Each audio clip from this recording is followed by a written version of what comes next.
Today is Friday, February 5th, 2021. Coming up on Roland Martin Unfiltered, Vice President Kamala Harris breaks the tie moving forward the critical COVID relief bill of President Joe Biden. We will show you when she presided over the United States Senate, as well as hear from the president. Also, VP Harris and Treasury Secretary Janet Yellen held a virtual roundtable today discussing how black businesses can stay afloat during the pandemic. Texas Senator Ted Cruz continues to delay the vote of United Nations Ambassador appointee Linda Thomas-Greenfield because of remarks she made in 2019 at an HBCU. Prosecutors want a warrant for the arrest of Kyle Rittenhouse, who continues to ignore the conditions of his bond. He also has fired the attorney who helped him raise $2 million. Country Star Morgan Wallen has been suspended indefinitely from his label after his neighbor recorded him shouting the N-word. And also, the New York Fire Department fired Deputy Inspector James Kobel for posting hundreds of racist and sexist statements on an online message board. We'll also show you a deputy's, first of all, who committed suicide. Man, a brother left this really sad note. Plus, there's going to be a public viewing held for Cicely Tyson. And we'll talk with two of the co-authors who co-wrote a book about black history. It is time to bring the funk. I'm Roland Martin Unfiltered. Let's go.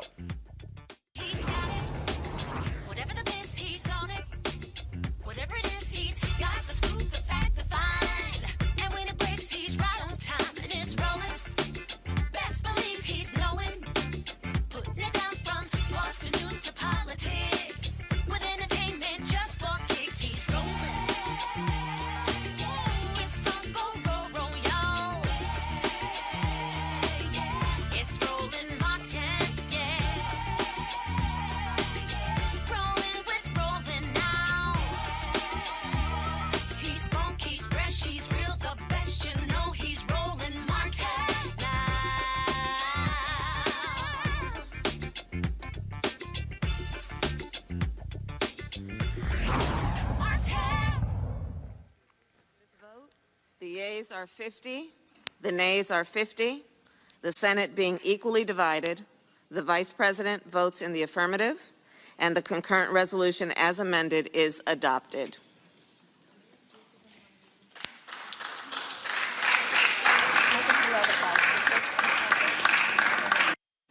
With that, the COVID relief bill moves forward. Vice President Kamala Harris broke that tie early this morning after Republicans offered nearly 800 amendments trying to slow this process down. This particular bill, of course, would grant the relief necessary to a variety of Americans. But what it also did not do, it did not advance a federal minimum wage increase to $15 an hour. Let's talk about this with our panel. Rob Richardson hosts Disruption Now podcast. Amisha Cross, political analyst and Democratic strategist, and Michael Inhotep hosts the African History Network show. Amisha, this is the first tie that Vice President Kamala Harris has broken. Democrats held firm. Their 50 votes. All Republicans voted against this. And at the end of the day, this is real simple. If you're Democrats, you can make the argument now, as a result of this bill, that Republicans didn't give a damn about the people impacted by COVID. It was Democrats who are concerned about their economic well-being. So anytime the folks like anytime folks like Congressman Jim Jordan try to say that, oh, we're about the, the blue collar, the working class folks, not if you voted against this particular bill. You're absolutely right, Roland. And Democrats can, will, and should do exactly that. And I think we're going to see it because there was absolutely no reason for Republicans to vote against this bill. This is a bill that would advance those $1,200 checks that people need so desperately across America. This is a bill that would extend unemployment benefits, which expire in March. This is a bill that provides funding to states and localities to be able to advance what we've seen in terms of the expansion of how many people can get vaccines and the allocations therein. And it just seems crazy to me that Republicans have gone and continue to try to obstruct some more, while the American people are literally begging. More and more people are losing their jobs every day. There's people who can't feed their children. And this is just a very hard time for the American public. But I will say this, in terms of Vice President Kamala Harris, This is the best first vote that she could have cast, because this tie-breaking vote here makes a huge difference, because for her, she will always be able to go back and say she fought for the American people, and she fought for the American people when Republicans would not. And I think that that's something that she can hang her hat on. And to your point, once more, at the end of the day, Democrats from now throughout the midterms and beyond are going to continue telling Americans exactly what they did. They fought for you when the Republicans wouldn't. And Republicans are going to have to come up with an answer to why they could not and why they would not. Republicans want to cut the size of this COVID bill. This is President Joe Biden speaking to reporters before he left to go home to Wilmington, Delaware. Thank you for your patience. We had a very good but long meeting with the chairpersons of the House of Representatives in the Oval, and it went a little longer, but it went very well. Thank you all for being here. I'm accompanied by the Vice President and the Secretary of Treasury, Janet Yellen, and I want to talk today about our plan. And the January job numbers came out today. And while we're grateful for everyone who found work and is earning a paycheck, it's very clear our economy is still in trouble. We added just 6,000 private sector jobs in the country last month. Overall, we added 49,000 jobs. And this at a time when we have more than 10 million people out of work. 4 million people have been out of work for 6 months or longer. And 2.5 million women have been driven from the workforce. 15 million Americans are behind in their rental payments. 24 million adults and 12 million children literally don't have enough food to eat. These aren't Democrats or Republicans, they're Americans, and they're suffering. They're suffering not because of anything they did. Through no fault of their own, they're suffering. Once-in-a-century virus has decimated our economy, and it's still wreaking havoc on our economy today. And so much of it is still about the virus. We're still in the teeth of this pandemic. In fact, January was the single deadliest month of the whole pandemic. We lost nearly 100,000 lives. I know some in Congress think we've already done enough to deal with the crisis in the country. Others think that things are getting better and we can afford to sit back and either do little or do nothing at all. That's not what I see. I see enormous pain in this country. A lot of folks out of work, a lot of folks going hungry, staring at the ceiling tonight wondering, what am I going to do tomorrow? A lot of folks trying to figure out how to keep their jobs and take care of their children. A lot of folks reaching the breaking point. Suicides are up, mental health needs are increasing, violence against women and children is increasing. A lot of folks are losing hope. And I believe the American people are looking right now to their government for help, to do our job, to not let them down. So I'm going to act, and I'm going to act fast. I'd like to be doing it with the support of Republicans. I've met with Republicans. There's some really fine people who want to get something done, but they're just not willing to go as far as I think we have to go. I've told both Republicans and Democrats that's my preference, to work together. But if I have to choose between getting help right now to Americans who are hurting so badly and getting bogged down in a lengthy negotiation, or compromising on a bill that's up to the crisis, that's an easy choice. I'm going to help the American people who are hurting now. That's why I'm so grateful to the House and the Senate for moving so fast on the American Rescue Plan. Here's what's in that plan. First, it puts $160 billion into our national COVID-19 strategy, which includes more money for manufacturing, distribution, and setting up of vaccine sites, everything that's needed to get the vaccines into people's arms. There's simply nothing more important than us getting the resources we need to vaccinate the people in this country as soon, as quickly as possible. So job number one of the American Rescue Plan is vaccines. Vaccines. The second, the American Rescue Plan is going to keep the commitment of $2,000. $600 has already gone out, $1,400 checks to people who need it. This is money directly in people's pockets. They need it. We need to target that money so folks making $300,000 don't get any windfall. But if you're a family that's a two-wage earner, each of the parents, one making 30 grand, one making 40 or 50, maybe that's a little more than, well, yeah, they need the money, and they're going to get it. And here's what I won't do. I'm not cutting the size of the checks. They're going to be $1,400, period. That's what the American people were promised. Very quickly, here's the rest of my plan. It has money for food and nutrition. First of all, you lays it all out here, Rob. Here's the thing that's important here. Again, Republicans want to make the point that, oh, Trump was populist, he cared about the people.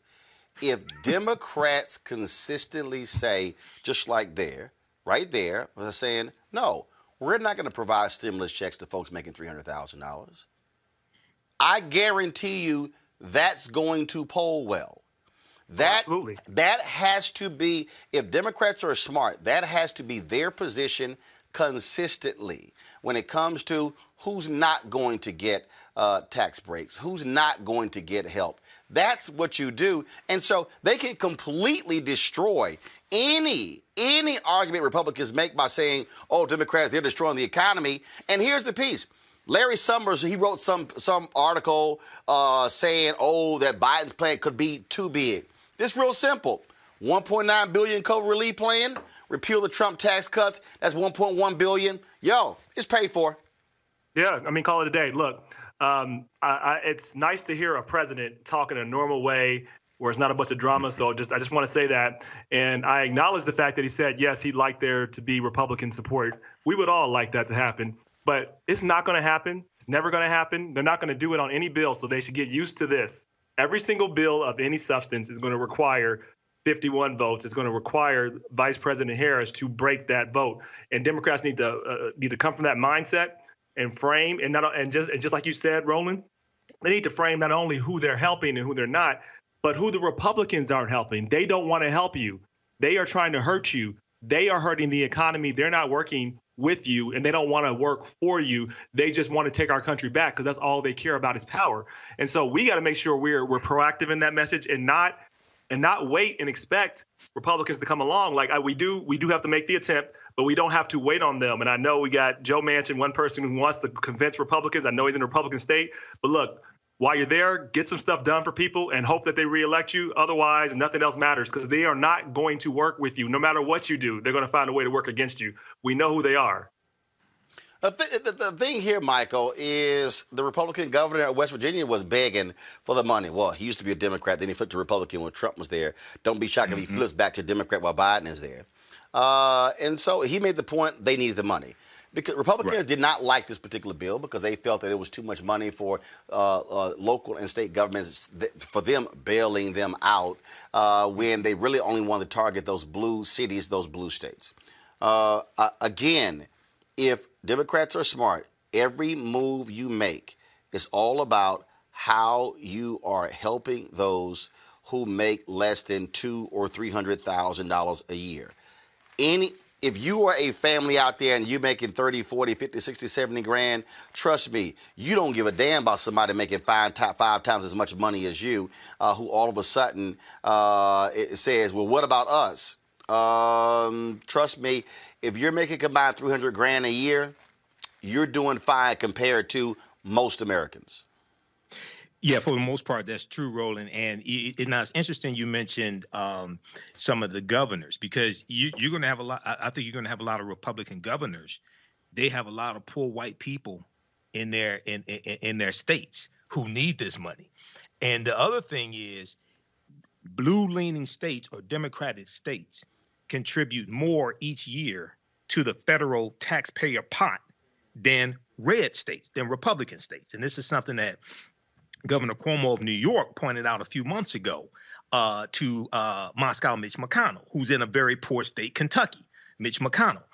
So I think what they're doing is a really good strategy to push this. I think you may have, like in the House, you may have a handful, maybe some of those 11 Republicans that voted to strip Marjorie Taylor Greene of her committee assignments. You may have a handful of that, but we can't wait. And it's extremely important for them to connect these policies to the economy and to the economic conditions of individuals. The reason why is because 2022 midterm elections are right around the corner. And as TheGuardian.com pointed out, and I've dealt with on my show and you've dealt with on your show, Republicans in state legislatures across the country have introduced 106 bills to make it harder to vote, especially for African Americans and Latinos, et cetera. So we have to make a clear connection between these policies in Washington, D.C. and the economic conditions down on Main Street. And again, hopefully you will have an administration that actually says, let's put the money where there is most in need. Today, Vice President Harris, as well as Treasury Secretary Janet Yellen, sat down with black business leaders to talk about this very issue. Here's some of that 1 hour discussion. This is February. It is Black History Month, but I think as we all are concerned, Black History Month is every month. And so this conversation is not only for today, it is part of an ongoing conversation we intend to have with you as the leaders that you are. And when we look at our black businesses in our country, they range. We are talking about software companies. We're talking about healthcare companies. Yes, we're also talking about the beauty shop and the barber shop, but we are also talking about healthcare. We are also talking about childcare. We're also talking about manufacturing. Because black businesses, of course, are engaged in the business of keeping America running. And so in every sector, these businesses are present. And that is how we think of then the role that you play, but also our responsibility to support you in all of those sectors. And during this pandemic, as the Secretary has said, this has been rough. We have all seen estimates that as many as 40 to 50% of black businesses have closed, perhaps permanently. Nationally, we know small businesses, of which the majority of black businesses are, employ 50% of America's workforce, either because that worker is a small business owner or works for a small business. So when we're talking about the impact on the overall economy and country, it's profound.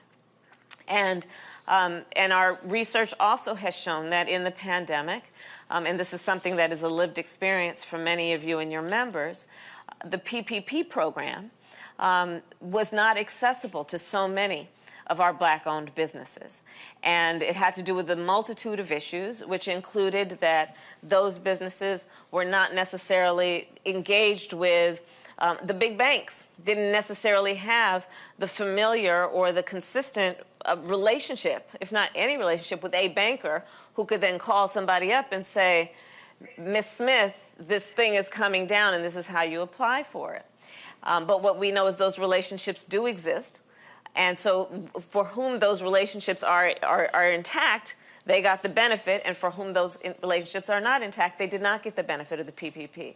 So the President and I, together with the Secretary, have been looking at how we can do better, knowing the mistakes that were made, and improve on what we need to do to bring relief to the businesses of our country to help our economy grow. So we are thinking of it in two ways as a general matter. There is the piece of it that is about what we need to do to get control of the public health component crisis of the pandemic. And so I'm going to talk for a minute about vaccines. And it is about getting our businesses back up and running, understanding those 2 points are inextricably linked. That one of the reasons we got into the catastrophe, the most recent catastrophe, I'm going to put aside pre-existing issues, but the most recent catastrophe around our black businesses is because also we need to get control of the pandemic. So on the subject of the pandemic, we have crafted, and the President has proposed the American Rescue Plan. And a large part of that plan is focused on vaccinations. And so, for example, we are putting in $400 billion to have a vaccine distribution plan. And this is the first time that the federal government has come in, sadly, since the pandemic started, to support states to do the vaccine distribution piece. But that's going to be up and running. So part of what we're going to ask is for your assistance and support for that component, not only of the American Rescue Plan, but what we need to do to actually make it work, meaning getting folks to go and get vaccinated. Because it's good to have a vaccine, but if folks don't get vaccinated, it won't save the lives we intend to save. We also have a part that is basically about bringing the economy back to full employment. And doing that in a way that we understand that black workers see the biggest wage gains when the economy is at full employment. So the way we're going to do that is, yes, by the vaccinations, but also we need to open schools and reopen them safely. So that is part of our American Rescue Plan. Also, we made a commitment for $2,000 of relief to families. There was a down payment on that in the previous bill of $600, and we intend with this next bill, the American Rescue Plan, to have $1,400 checks going out to those folks who are most in need by way of relief, to help them get through this moment of crisis so that at the end of it they can get back up and recover in the way that we intend. And also, more specifically for our businesses, we are also creating a specific package of relief that is about $15 billion. This did not exist in previous bills, in the relief bills. $15 billion going to grant programs, not loans, grants, targeted at our smallest businesses, of which the majority of black businesses are, and targeted at our black and brown and minority-owned businesses. So this is some of the work we are doing, in addition to, as the Secretary said, what we are doing around the CDFIs, the Community Development Financial Institutions. And as a point of personal pride, that was one of the last things I worked on when I was in the Senate, together with Senator Cory Booker, Senator Mark Warner, and others.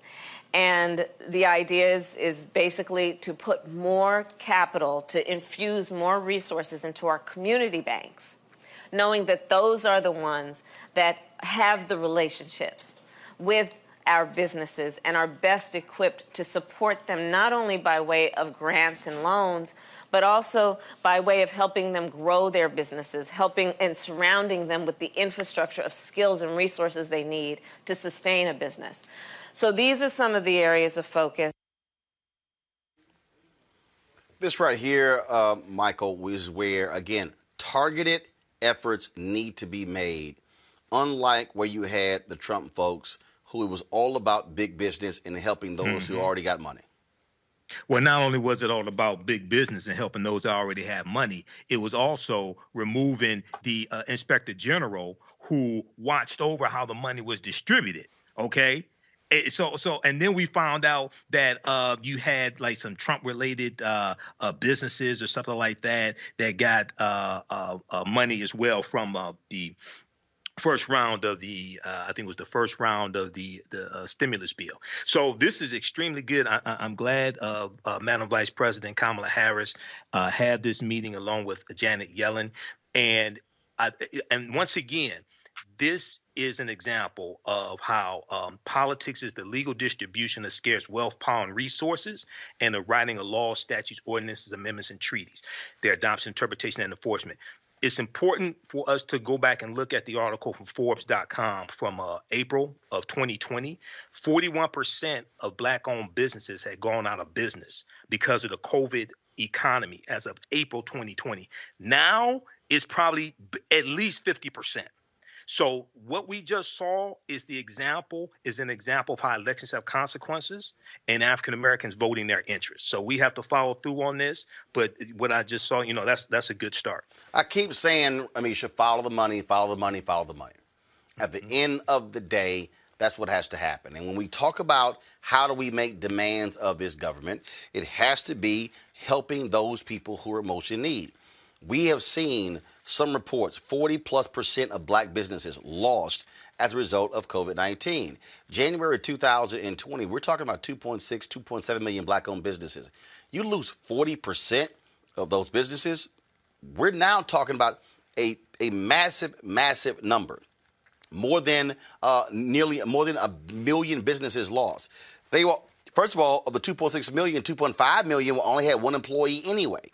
And so you're talking about the inability to be able to build wealth and build capital because you don't have businesses. You're absolutely correct, Roland. And it has been really sad and frustrating to watch because we saw what happened with the PPP loans that were given out by the Trump administration. A lot of those went to businesses that honestly didn't need them, businesses that had many places in various different states. We saw even some NFL teams that ended up getting that cash. I think that when we're talking about Black businesses specifically, the Biden, when he was running, when he was candidate Biden, was still out talking about on the campaign trail what this could mean for Black businesses, what the pandemic meant for Black businesses. And he made a promise and a pledge to Black businesses then that I think we're watching him follow through with now.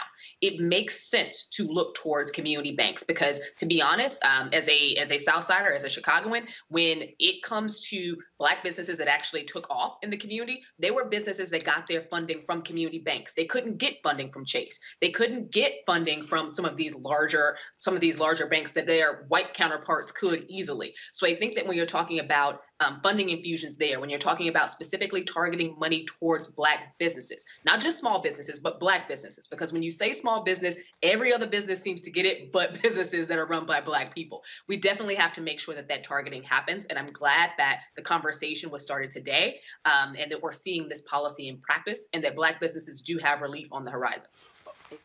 One of the things I keep talking about, Rob, is how we are to attack the needs when it comes to the federal government. I've talked a lot about this week when it comes to advertising. And what I keep saying to folks, you have to identify specifically where you're getting frozen out. And so I think, and so, we're going to have next week Ron Busby with the U.S. Chamber Inc. on, because that's one of the deals there. How do you confront the unbundling of contracts? How do you unlock the dollars? See, a lot of people just say, and I love these people. I see the comments on Twitter. I see their comments on social media. I see their comments on YouTube. And they're always, like somebody right here, this guy Lamont says, reparations. Okay, Lamont, here's the whole deal. You need 218 votes in the House. You need 60 in the Senate. You need the president to sign it. Right. Let me know how that's going. It's not. Yeah, let me know how it works too. It's not. Yeah, I mean. So again, so all these people, they can yell reparations all day. Okay, let me know when it happens. But in the meantime, how are you going to unlock the dollars right now? We're talking about billions of dollars right now. Yep. Well, there are some things that can be done. As I've seen my mother struggle through this process. She has her own accounting firm, and I see how it works even on the local level. As Amisha alluded, the problem is a lot of the problem is that how they define a small business. How they define a small business is a huge business under the federal government guidelines. The federal government guideline is 500 employees or less is a small business. You got 500 employees. You are a big business compared to most businesses, right? But they are comparing small businesses compared to multinational corporations, which is a problem with how they even do the program. So if they I think they really need to deconstruct that program and be more intentional and targeted too. So this is a good beginning, but if we're serious, they need to really look at how they're defining small businesses and really give small businesses as they are defined with African Americans, because they're not there are clearly African Americans that have businesses that are that large, but that's not the norm. If we want to make sure we're building more, we have to look and redefine that definition. Second, there should be some targeted policies specifically to help some of these businesses, because to be quite frank, you and I talked about this, Roland. COVID-19 has been an accelerator of trends. Some of these businesses are not coming back. So therefore, we have to look, how can we help transition them to make sure they can get into an emerging technology business or something like or something like that in an emerging field. That is where I think the government should and can be focused, but we need to be more innovative in how we really look at this and change some of these policies. Again, I want our folks to understand how you go after the money. That means that you're going to have to be very clear, and also how the money flows in terms of who does it go to from the federal entity, and then who do they give it to, who's the person who's supposed to be distributing it, what's their track record. See, all of those different things, that's how we have to be targeting these dollars. President Joe Biden does not have his United Nations ambassador yet because Senator Ted Cruz has been an ass. Last week, the U.S. Senate Foreign Relations Committee, they actually chose to delay the vote on United Nations ambassador appointee Linda Thomas-Greenfield. Why? Because Ted Cruz did not like a speech that she gave at Savannah State University in 2019. Thomas-Greenfield gave the speech at the Chinese-funded Confucius Institute on campus regarding China's relations and investments in Africa. Now, although she says she regrets her comments, Cruz and several other GOP senators rehashed the speech and questioned Thomas-Greenfield's approach on the threat of China. The committee is slated to reconvene to reconsider her role. Now, here is this fool, Ted Cruz. Watch this. So you said you were horrified by seeing firsthand what the Confucius Institute was doing. Did you keep the money? I can tell you what I did with the money. I give a tremendous amount of my very meager resources to humanitarian efforts. And so you did keep the money, though? You didn't give it back? I did. I did not give it back. It was not from the Confucius Institute. It was from Savannah State University. Now, you also described, you said you've spoken out against China's abusive practices. Perhaps you have elsewhere, but I can tell you I'm holding the speech you gave at the Confucius Institute, and I can't find a single word of criticism in this speech. This speech is cheerleading for the Chinese Communist Party. You praise the Belt and Road Initiative. You praise their entrapping developing countries in debt bondage. And you say the United States should follow China's model.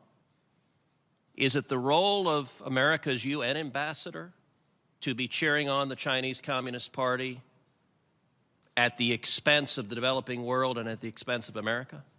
Senator, it was not my intention, nor do I think that I cheered on the Chinese Communist Party. What I recommended in that speech is that Africans need to open their eyes on how they deal with the Chinese.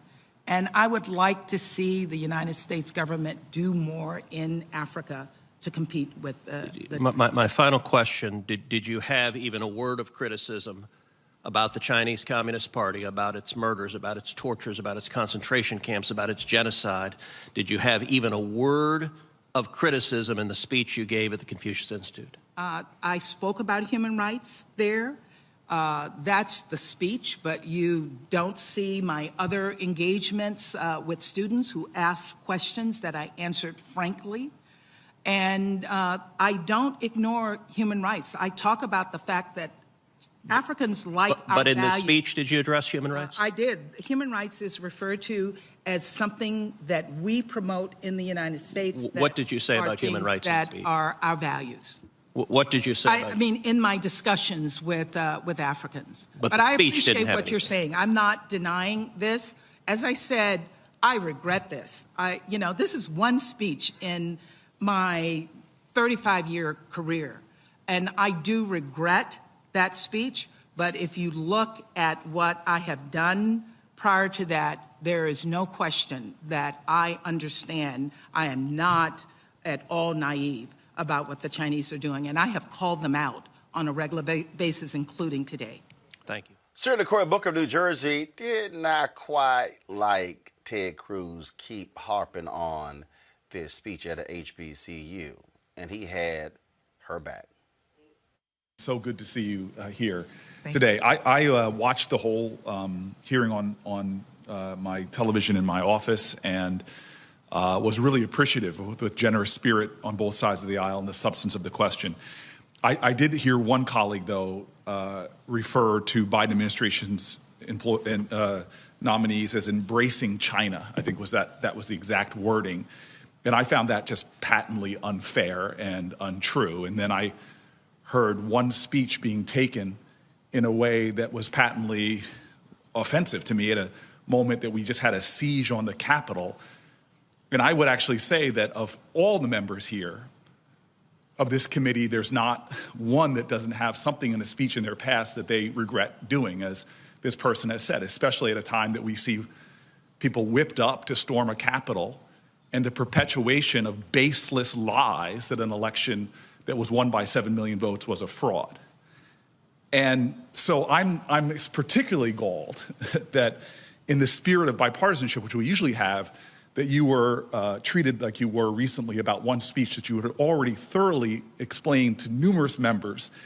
And the generosity of some of my friends on the other side of the aisle was pointed very clearly. You were invited to give a speech by an HBCU. Now, some of my colleagues might not know this. I have buckets of invitations of speeches where I get speech invitations that I prioritize. If you're a New Jersey university, you got me.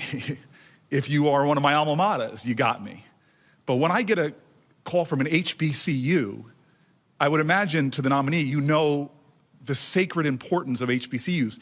You know that they are the #1 producer in America of black generals, #1 producer in America of black doctors, #1 producer in America of black professors, PhDs, and so forth. In fact, if there is a hope for this country ever to reach equality in all the ranks of all the professions, would you agree with me that the HBCUs are still that hope? Without a doubt, Senator. Thank you very much. Yes, and as a person who has 2 generations before me going to HBCUs, the fact that you accepted an invitation from a black college to give a speech, to me, shows that you have the right priority list, because I will tell you this. Our State Department ranks are woefully lacking in African Americans. When I travel the globe and visit embassies, they are woefully lacking. We are now at a period where we've had a black vice president, first woman as well, first woman treasurer. You are one of the generations of women that are breaking down barriers and showing the way for women and African Americans. I imagine your commitment to continue to do that is the same, yes? Absolutely. Now, the other thing that just galled me a little bit, it was the fact that Senator Menendez, my senior senator, who is friend and mentor to me, read a whole list through your research, Senator Menendez, of examples for, I think, 10 to 20 years of you being a canary in the coal mine, making warnings about China's activities in Africa. And so to the Senator Menendez, who I rarely ever tell him what to do, so I'll ask him, could you introduce that litany into the record in a formal way so that it is there forever? I'd be happy to. Thank you very much. So I just want you to know I am celebrating that you are sitting before me right now, because I know the challenges we still have in this country. And I watched after George Floyd was savagely murdered, how it wasn't just all 50 states of America that came out and protested, but we saw other nations, right?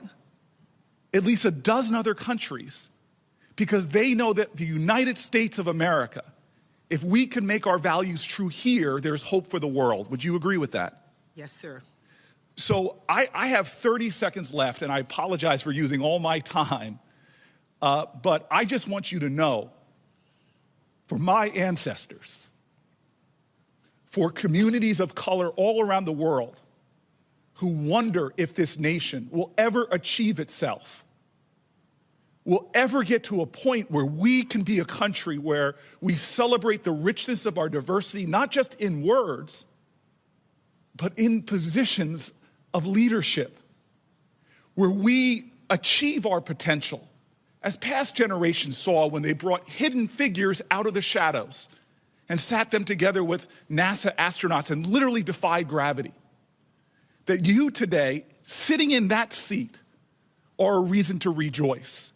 And your record is unapproachable in your patriotism to this country under Democratic and Republican administrations. I thank you. I celebrate you, and I will submit my questions for the record in hopes that you will give me that response. I yield to you, Mr. Chairman. Thank you. So,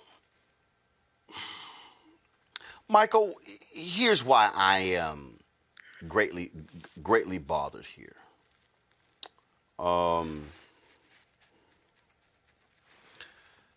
The first thing is the Americans love to talk smack about China and how we're so concerned about what China is doing in Africa.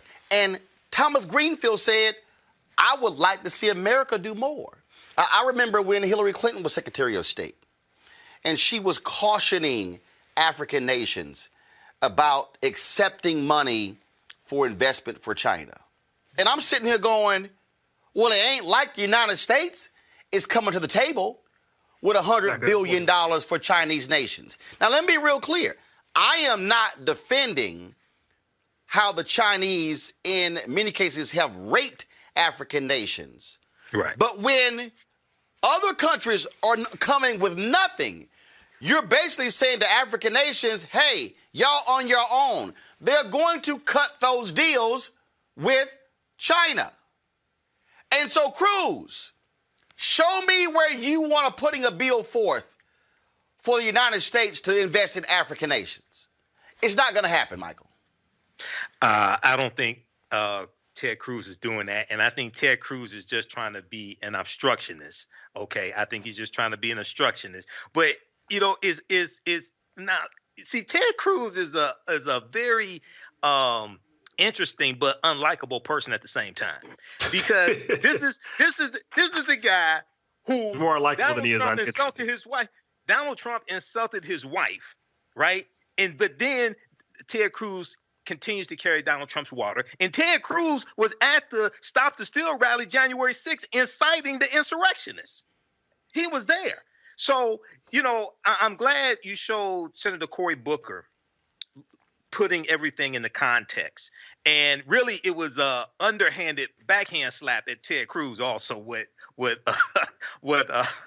Senator Cory Booker was saying as well. But, you know, Ted Cruz is, you know, he was reelected I think 2 years ago? 2 years, yeah, it was in 2018. Beat won by 2.5 points against Beto O'Rourke. Right. So he has 4 years. He has 4 years left. And I think maybe it's a good chance after that insurrection that took place. I think maybe it's a good chance that they could get him out of that Senate seat. But yeah, Ted Cruz is in no position to try to take the moral authority on this and try to check that sister like that. No, he's not. For me, Rob, is where it's problematic, where, again, if you're the United States and you want to talk trash about what some other country is doing and their influence on African nations, step the hell up. I mean, those African nations are more than happy to accept investment from America, but you can't talk trash about somebody else and then you do nothing. Yeah, it's actually reminiscent of some of our past, you know, when African nations had to rely on Cuba, the Soviet Union, you know, South Africa just to survive. And people were saying, well, why didn't Nelson Mandela and all those people accept help? Because they were in a fight for their freedom. They don't care what the nations call themselves. It's about making sure they survive. Africa, same thing. So, I mean, it's so easy to criticize these nations, but I find it really, really hypocritical. Second, as we're talking about hypocrites, I want to talk about Ted Cruz, because this man just defended. He was defending a whole philosophy we know to be false. If you got a chance to see this lawsuit that was filed by Dominion, the voting machines, it's just such a great line. Right. It's one of the best openings. It says, you know, the earth is round, 2 + 2 = 4. Joe Biden and Kamala Harris are president of the United States. These are facts. They're undisputed. The election wasn't rigged. It's just as true as the earth being round, 2 + 2 = 4. But you have people like Ted Cruz promoting this propaganda, getting people riled up, believing that things are being taken from him, that the nation was rigged, that they have something to fight for. He is just as responsible as Trump, because he empowered that rhetoric. He's still not going to hold them accountable. So I don't want to hear anything from a lot of these people. They've lost their right to any type of moral high ground to me for a very long time. I don't want to hear it. And that's really for me right there, Misha. I don't want to hear a damn thing from Ted Cruz or any of these people, because also I don't want to hear you even having the audacity, the unmitigated gall to question China and their human rights abuses when you literally you were supporting people who wanted to overthrow this country. That's treason. That's being a traitor. Ted Cruz has been an echo chamber for QAnon conspiracy theories for a long time now. He stood out and he helped to not only amplify their voices, but he also pushed those conspiracy theories that he himself knew were false because they helped Republicans fundraise. He also did it because it allowed for the outgrowth of those rallies and pushing people out. And like you said, the insurrection that we saw just a few weeks ago. Ted Cruz also cannot personally speak to or engage in any level about humanitarian crises. This is the same guy who voted for and supported President Trump is he pulled out of various treaties that we've had with nations that we relied upon, not only in terms of fighting for humanitarian efforts globally, but also in terms of funding. I think that it's very upsetting when we see someone like Ted Cruz speak against a nominee who happens to be a Black woman. And I think that this is largely because she would be first and she is a Black woman. Let's not forget this is also Black History Month, so it's a double slap in the face. But this is the same Ted Cruz who himself has again stood by while America pilfered the resources of various African nations. This is the same Ted Cruz who stood by and voted for the United States pulling out of humanitarian regards for various countries in Africa. So no, he doesn't care about Africa. He also does not. This is a Republican talking point. All things China, China, China, China. And they're trying to link in any given way something that can dissuade voters who do not understand that Democrats have no true alliance to China. I think that somebody accepting a speech, because Republicans, if we pull out the docket, Republicans have spoken everywhere for private sector organizations. Oh yeah, I mean, you swear, you swear Biden and Hillary and like Democrats in love with China. First of all, how many of these Republicans are doing business in China? How many of them? How many of them are selling their products there? How many of them? Right. I'm like, y'all, come on now. They made a bunch of.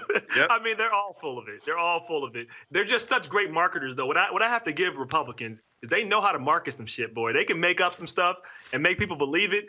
And they just make it up. I guess they have to be because their policies are so bad. But boy, we need to take a class in their marketing because they know how to do this. They really do. Yeah, no, they real good with the line. They real good with the line. All right, y'all, let's talk about the white supremacist, this fool Kyle Rittenhouse, which is kind of weird. Prosecutors asked the judge for a new arrest warrant for Rittenhouse because he violated his bail conditions. Rittenhouse, who was charged with killing 2 people and injuring another during a protest last August in Kenosha, Wisconsin, moved locations without alerting the court. Mark Richards, the teen's lawyer, filed a counter motion on Wednesday, stating that Rittenhouse had no choice but to move due to receiving death threats. Richards stated he offered to give prosecutors the teen's safe house address. However, they would have had to vow to keep the address a secret. Prosecutors refused to do so and are now asking that Rittenhouse's bail be set at $200,000. Am I the only one? Am I the only one, Rob, amazed at how white folk just stay out of jail and get to decide, no, we ain't gonna give y'all our address, and it's unsafe. Like, really? Yeah. You just walk in front of a Capitol building that's guarded and just say, "Oh, y'all come in." I mean, this is definitely a different level of privilege, and this is what we mean by privilege, because some people act like they're confused. Like, if a black man shot 2 people with a semi-automatic weapon on tape and killed them for no reason, he would be in jail right now and he wouldn't be getting out. End of story. Like, this is only true if you're a white man in America. And only because people want to have some sympathy and empathy for what happened to them and try to justify this. He killed black people, crossed state lines because he wanted to go promote hate, because he works for, not what he works for, he associates with white supremacists. He belongs in jail. He has no business being out here. Hopefully he will get in jail and be held accountable. But there's just a whole other level of privilege in this country if you're white, clearly. Just reminds me of Misha, the woman who was one of the January 6 people, went to the court and asked him, hey, there's a bond. My company has a bonding retreat in Mexico. Can I get to leave the country and go to that? I'll come back. But that's what this sounds like. Oh, he's getting death threats, so therefore we need to keep his address a secret. Really? He gets special conditions? So from the moment that Kyle Rittenhouse actually was arrested, he's gotten special conditions. This is a guy who should have never gotten out on bail to begin with. One, he was always a flight risk. His co-conspirators, these individuals who supported him, QAnon folk and the like, were able to raise millions of dollars for him. He was always a flight risk. This is a guy who traveled across state lines with an illegal gun. Mind you, it wasn't his gun. He wasn't even old enough to have a gun. And he committed murder. Not only was he allowed to drive back home, meanwhile walking past officers with blood on his shoes, carrying a weapon with the capacity of multiple rounds after shooting someone, he goes to jail, and then he makes bail because they don't figure somehow he's a flight risk. I don't know how. And then guess what? He leaves. He's no longer in the location that he was initially assigned to. The issue here is also that in so leaving, this was a conversation that was held with police officers. They knew the whole time that this kid was planning on running. And at the end of the day, I think that there have been so many ways that the justice system has gone wrong in this case, and it's protected this guy who we knew was a white supremacist, who we knew had QAnon conspiracy theories all up in his head, who we knew went on social media and talked about what he was going to do and the types of things that he hated, including Black Lives Matter and any freedom for Black people. He was the type of guy who had been radicalized into terrorism. That's what he is, and he should have been locked up. And it's very frustrating to see that they allowed him to slip through their fingers because, honestly, they weren't trying to do anything. They didn't consider him a criminal. Michael, was it trippy as the attorney says, oh, a high-ranking cop told us to do this? I want to know the name of the high-ranking cop. And was that high-ranking cop at the January 6th stop the steal insurrection at the U.S. Capitol building? But it's important. Earlier in the segment, you show Madam Vice President Kamala Harris, who said this is Black History Month. But it's important for us to understand that Black History Month occurs during White Privilege Year. Okay, and this is what we're seeing right here. All right, we're seeing this is the height of white privilege once again, where you just get to make up your own rules as you go along. Okay, so I hope they put him back in jail. He's violating the terms of the bail. I hope they put him back in jail, revoke his bail, and we'll see what happens with this. But once again, this is white privilege once again, and they're making up the rules as they go along. Oh, and the other thing is, Roland, in this article here, it's important for people to note that assault rifle that he got, reportedly, it was purchased with stimulus check money. All I'm saying is, that you just think that you just get to go ahead with, I ain't telling the court my address, so right. If y'all want it, you got to keep it private. Everything else public record. Yeah. But no, y'all want the address, you got to go ahead and get. I'm telling you, these folks, hey, I'm telling you, y'all. Hey, Trump has them believing they have all types of power. And hey, bro. They believe it. Hey, man, these folks are straight tripping.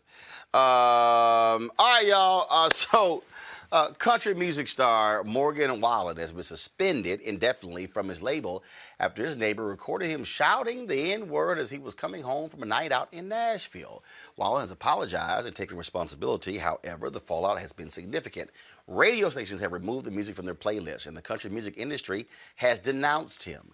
Wallen's record company, Big Loud Records, put out a statement on Instagram saying, quote, "It has made the decision to suspend Morgan Wallen's recording contract indefinitely. Republic Records fully supports Big Loud's decision and agrees such behavior will not be tolerated." Now, this is the video that was shot. Check this out. Oh, fuck. Hey, Gracie, take care of this pussy ass nigga. Take care of this pussy ass motherfucker. Oh, fuck. Hey, Gracie, take care of this pussy ass nigga. Well, Misha, he's just so sorry. I can't believe those things. There was no reason in the world for me to say those things. It's frustrating, and I am probably the only person on this panel who has been a longtime country music fan. You name it: Patsy Cline, George Strait, Alan Jackson. Oh, how the hell? Hold up! How you gonna just act like everybody else? Everybody else here. I was gonna agree with I said probably. If I was to play some records, I would say most of y'all probably wouldn't know. I said probably, but I will say this: So how many songs on your country playlist? It's almost my whole playlist. It's my favorite genre of music. But what I was going to say was, but you ain't the only one. Go ahead. Well, then praise the Lord. The issue here that is problematic is that this isn't Wallen's first time doing it. So as much credit as some people are giving country music right now, it does not deserve it. Wallen has been known to use the N-word. He is known to be offensive. And in country music, when we have Black artists like Darius Rucker, like Mickey Guyton, like Charlie Pride, Lord rest his soul, and country music itself has long denigrated Black people, pushed away Black talent, hasn't necessarily listened to the cries of Black people when they talked about people like this guy using the N-word, when they talked about it being it's an open secret This is the first time he got caught up, and it's the first time he got caught up because after the line that was walked by country music and country music awards and things post the George Floyd protest last year, they made it a loud and proud claim that they were going to do so much to invest in and to make sure that a lot of the racism that was inherent in their industry that they were going to try to root out. So I'm not going to give them a huge amount of credit here because this guy has said this multiple times before. I am glad that there has been a huge pushback against him, particularly because he was one of the #1 artists of 2020 for country music. So he stood to make billions this year, billions with a B, because he was one of the most streamed and he was the one who had some of the most album sales. So I think it's a huge thing that not only is he not on country music platforms, he's not on radio, they've also pulled him from all streaming platforms. That is huge for country music. And it says a lot to, other artists who are known to say similar things, who right now are counting their chickens and knowing how to keep their mouth shut. In fact, this is what said here in this story here. iHeartMedia, Cumulus, and Intercom have pulled his music. His tunes have been yanked from Spotify's Hot Country Songs and Apple Music's Today's Country playlist. He's been barred from this year's Academy of Country Music Awards. But this is the headline, though, on this particular story. Morgan Wallen's sales skyrocket after racial slur, Michael. Sales are up 339%. Well, Roland, these are some of the same people that would bring Confederate battle flags to NASCAR races until NASCAR said stop bringing your Confederate battle flags to NASCAR races. These are some of the same people who voted for Donald Trump. These are some of the same people who were at the insurrection January 6th, the Stop the Steal rally. These are some of the same people who in Georgia voted for the crazy QAnon lady, Marjorie Taylor Greene. So you've talked about before how country is nothing more than the white folks blues. Right. And this is, you're dealing with, so you have a lot of white supremacists who are upset with what happened in Georgia with the Senate races in Georgia, who are upset that Kamala Harris is vice president, upset that Joe Biden won, by 7 million plus votes. And they're some of the same people who will use some of the same language that Wayland has used. So they're financially rewarding him, just like you have white supremacists who are financially rewarded, just like Kyle Rittenhouse. Ricky Schroeder helped raise part of the $2 million along with the MyPillow guy, who's up here spouting more conspiracy theories on Newsmax, and Newsmax is trying to shut them down because they already got like a cease and desist order from Dominion Voting Systems. So it's more. Black History Month occurs during white privilege year, so we just had to keep that in mind. This is the paragraph here, Rob. On February 2nd, TMZ shared footage of an intoxicated Wallen shouting in his driveway and using the N-word. That day, the story was widely disseminated.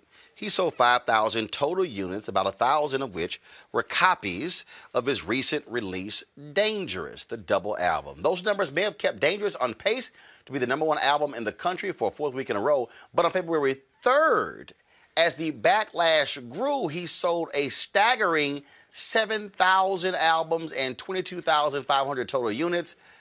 As the article says, it's disgusting, if not exactly surprising. Racism has been lucrative for centuries. Yeah, it has been. And there is this, you're seeing this narrative play out, particularly on right-wing media, that our voices are being denied, they're censoring us. Mm-hmm. No, we're not standing for racism. And if you call that censoring, you can call it what you want to, but we're not going to allow you to get away with it. But they feel as if they're being victimized for saying these things. And I've said this many times. Racist people get more offended when you call them racist than against racism. Like, I want you to be mad about racism. You get mad when people talk about you being a racist. Get mad about racism. Imagine having to go through racism. You being called a racist is not that bad. And I'm sorry if it hurt your feelings. No, I'm not really. Like, we need to learn to really grow up and stop being snowflakes. They talk about, the left as if they're snowflakes. These folks really do seem to be snowflakes. They seem to have a really fragile spirit about things. Like, listen, no, you're not allowed to say the N-word. No, and you should be held accountable. No, you're not allowed to make up things and facts in the world. No, you're not allowed to just say these conspiracies. We're going to hold you accountable. We should. I mean, I make no apologies for that. And you should be canceled. Speaking of racism, the New York Police Department has fired Deputy Inspector James Kobel after an investigation revealed he posted hundreds of racist and sexist statements on an online message board. Between June 2019 and September 2020, Kobel posted more than 500 messages on an online message board used by current and former cops to vent about politics, police matters, and the media. Some of Kobel's messages included comments referring to Bronx District Attorney Darcel Clark as a gap-toothed wild beast, Assembly Speaker Carl Heastie as a savage, and former President Barack Obama as a Muslim savage. On January 11th, Kobel filed for retirement. However, the department fired him before 30 days had passed, the time needed to process his retirement. Kobel will still get his pension, but he may lose his 19 months of accrued vacation time, which is worth more than $280,000. I say snatch it all. Good. This is ridiculous. I mean, there is no context where what he said could have been taken any other way. I mean, this is the most demeaning and purposefully hateful things that you could possibly say. And wait, hold on, Misha, it gets better. He was the anti-harassment cop for NYPD. Yeah. How are these people getting chosen? Easy. The litmus test. The anti-harassment cop. That's the environment. They believe in harassment. They don't care. And see, look, it's just like Michael the other day when the cops in Georgia who got busted because they had the body cam running and their racism was being recorded. That's the piece, though. And people say it's unfair for you to call cops racist.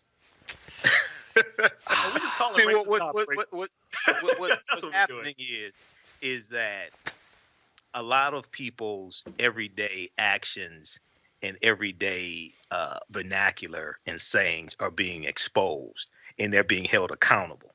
But when you hold white supremacists accountable, then they say you're picking on them. Now, you just talked about fragility, okay, and these white supremacists. Now, Dr. Frances Cress Welsing, who wrote the ISIS papers, and you know that was a brilliant sister. I knew Dr. Welsing. She talked about European white supremacy and racism. But you have people like one of my teachers, Professor Kaba Hiawatha Kamene, who calls it white fragility because they're really fragile. They're not superior. They're fragile. So you hit on something what you said, because you when you listen to them, they can't take out criticism like they dish out. If you look at Marjorie Taylor Greene yesterday, you know, she wasn't crying, but she was crying. She was shedding these virtual white tears. But then today she was defiant, saying being on the committee was a waste of time. Well, why was your ass on the committee then? Right. Why were you fighting for it? Why were you fighting for it? And why was your ass on 3 committees in the first place? You know, so if you sit back and just analyze this, do a systems analysis, as Dr. Leonard Jeffries would say, do a systems analysis, you would see how really fragile and weak many of these people are. And insecure. Really basic level. Look, when you on social media, it's public record. It's public record. I don't understand how people don't understand. Right. But see, worse. Public record. This fool was using a pseudonym called Clouseau, and he was putting personal details on his post that actually they were able to come back and it matched his. Okay. Oh, you always gonna be so I greatly appreciate. Let me say it right now. I want to thank all of you bigots. I want to thank you, racists. I want to thank you for revealing who you are. I want to thank you for being so public. And I keep saying, y'all, every time one of them lose their job, I want somebody black to replace them. Yeah. Every time. That's my desire. Yep. My desire. Gotta go to a break. We come back, folks. Shocking story. A black cop, commits suicide because he is angry and sickened by the racism in law enforcement and black folks get killed. Sad story. We'll discuss next. The Roland Unfiltered. What would you say to a young person who says, look, I'm trying to change our society, I'm trying to change this world. Man, I ain't got time for this church stuff. I just don't think y'all legit. Oh, man. I would say just because you see an artist in music that you don't like, do you stop listening to hip hop? No, it's like ridiculous.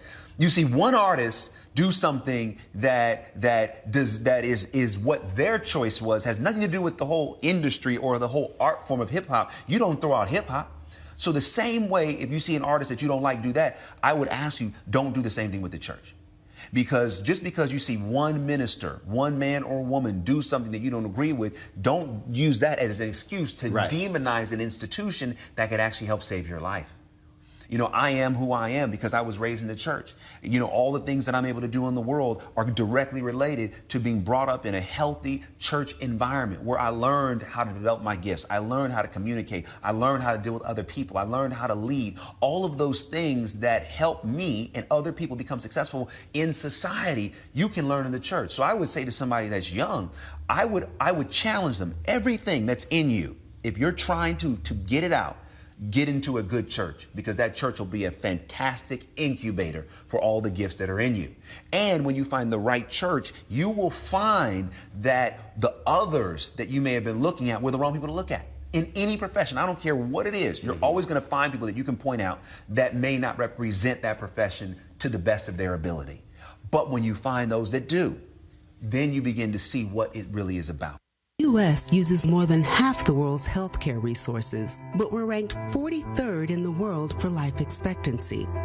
How did we get here? The political determinants of health include how we structure relationships, how we distribute resources, and how we administer power. What does this look like at the individual level? Take Jessica, for example. Jessica's 19. Her dad relies on mental health and substance use programs, but when these programs get cut, he becomes too difficult to live with. She leaves home. The neighborhood Jessica can afford has no grocery stores, limited public transit, and limited health care. To save money, policymakers changed the water source to a more polluted river. Jessica has a minimum wage job with no health insurance at a convenience store that offers free snacks while she works, which she takes advantage of because they're free. When Jessica becomes pregnant, she can't get health insurance because pregnancy is a pre-existing condition. And she doesn't realize that the salty, fatty snacks that she eats at work are bad for her baby.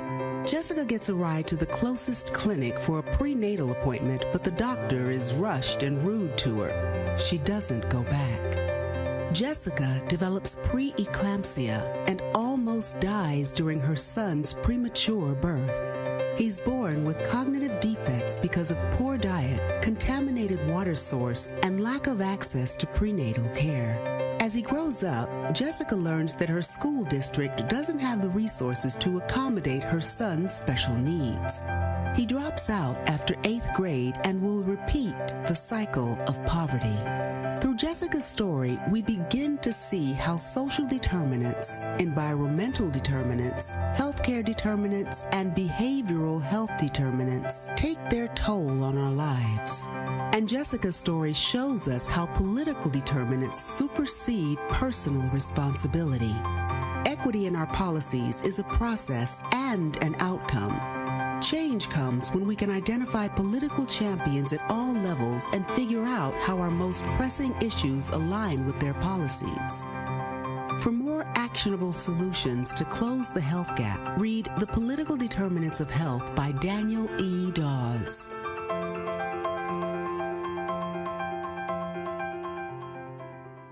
Carl Payne pretended to be Roland Martin. Holla! Hi, I'm Chaley Rose, and you're watching Roland Martin Unfiltered.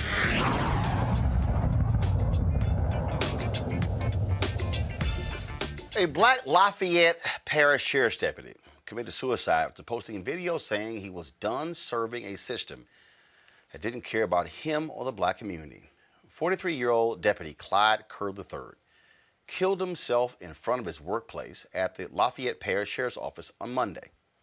Before taking his own life, Curb made a series of videos expressing his thoughts about the criminal justice system. He stated he would no longer put up with the corrupt system that resulted in the deaths of unarmed victims like Breonna Taylor, George Floyd, and Botham Jean.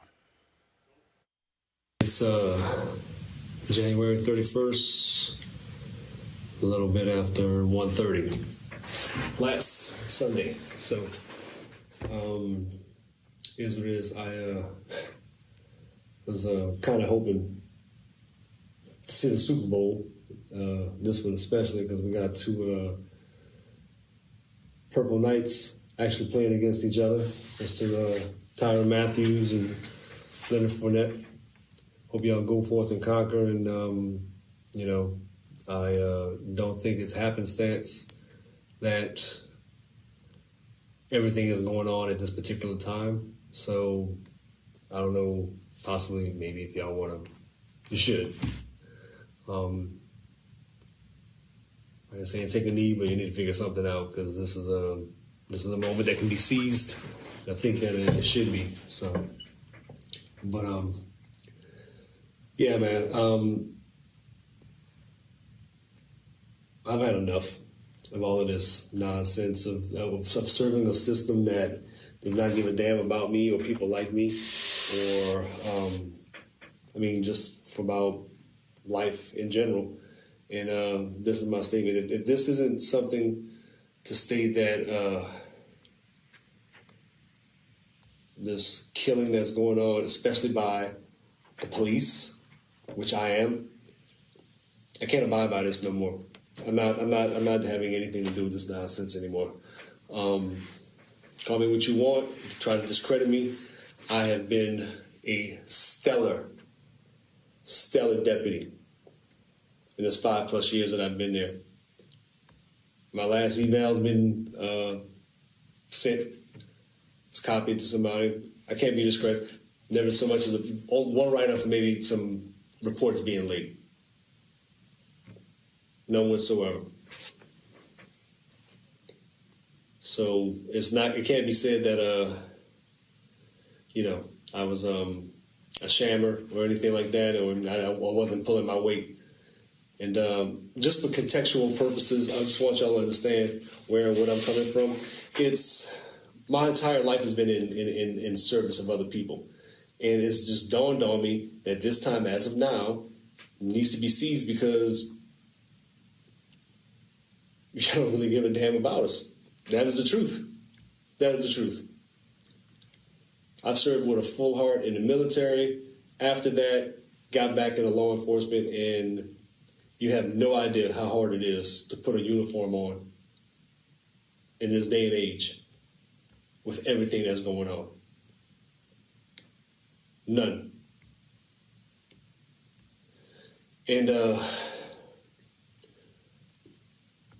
listen, y'all entrust me to safeguard your little ones, your small ones, the thing that's most precious to y'all, and I did that well.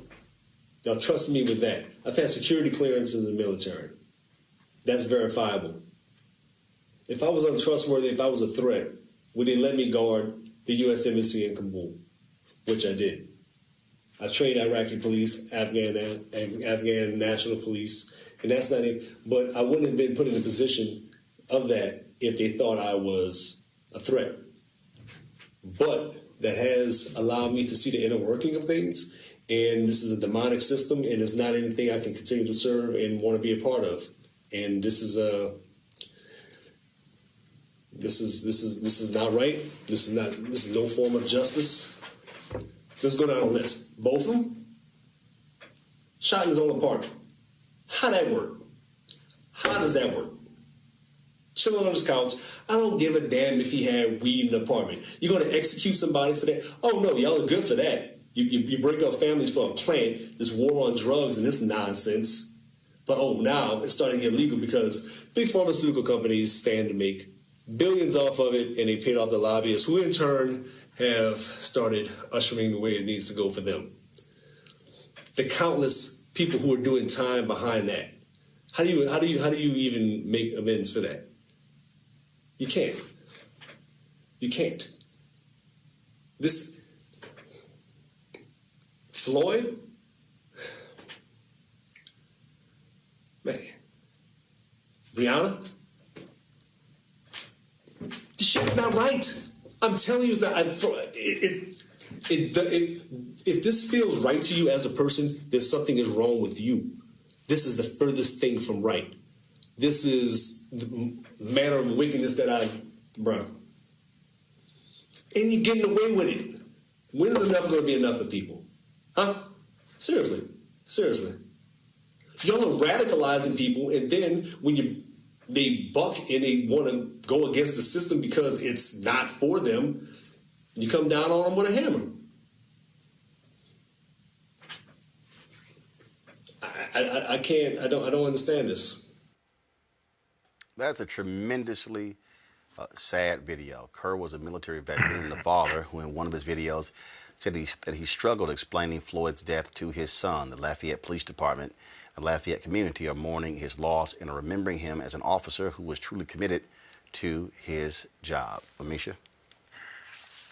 It was hard to watch that without crying. And I say that because this man devoted his life, like he said, to helping people. He served honorably in the U.S. military, trained Afghan forces. He's someone who believed in fundamentally strengthening our democracy. He's someone who put in the work. And then he not only saw tragedies coming back here, but he also saw tragedies in his military service. When you're a black man and you have worn a badge, you have put on a military uniform, and you continually see your people being disrespected. You see the people who are supposed to be in charge of protecting them being the ones who gun them down with no recourse. I think that it weighs on you. And seeing this man basically pour his heart out and to know that he is no longer with us, that is extremely heartbreaking. This man had a family. This man put his life on the line for us.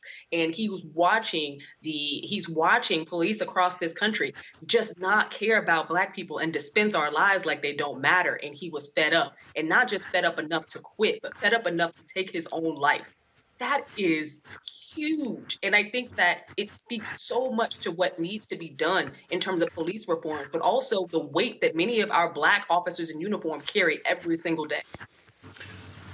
Michael, this is the thing is the duality of being black and a cop is real. And they have to deal with that. I mean, we've seen numerous stories where black cops have said, man, as safe as I am is they said that the most unsafe I am was if I'm undercover. Right.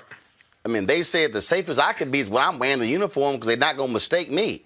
And so to listen to in his voice, and you hate the fact that, he didn't just walk away, that he didn't just leave the force and find some other. I mean, he took his life. Yeah, it's really a tragedy on multiple levels because we need more officers like him who are doing the right thing, want to do the right thing, and a lot less of the white supremacist officers who reports say have infiltrated law enforcement, but based upon my research, they've always been in law enforcement. But that's another conversation. When you look at the article here, though, it talks about his video being the video was a protest against police brutality. His action was a protest against police brutality, but he also called for civilian oversight of police officers, peer evaluations, more transparency of police operations to build public trust, and mental health and wellness support. And a lot of this deals with the whole effort to bring about police reform, whether you call it defund the police or police reform, to address a lot of these issues. And also, it's extremely important for us to understand the relationship between who's in office at the local level, because the majority of control over policing is at the local level, okay, state and city, county. And the mayor sets the tone for policing in the city. The mayor hires the police chief. He's a sheriff. The sheriff is elected. Okay.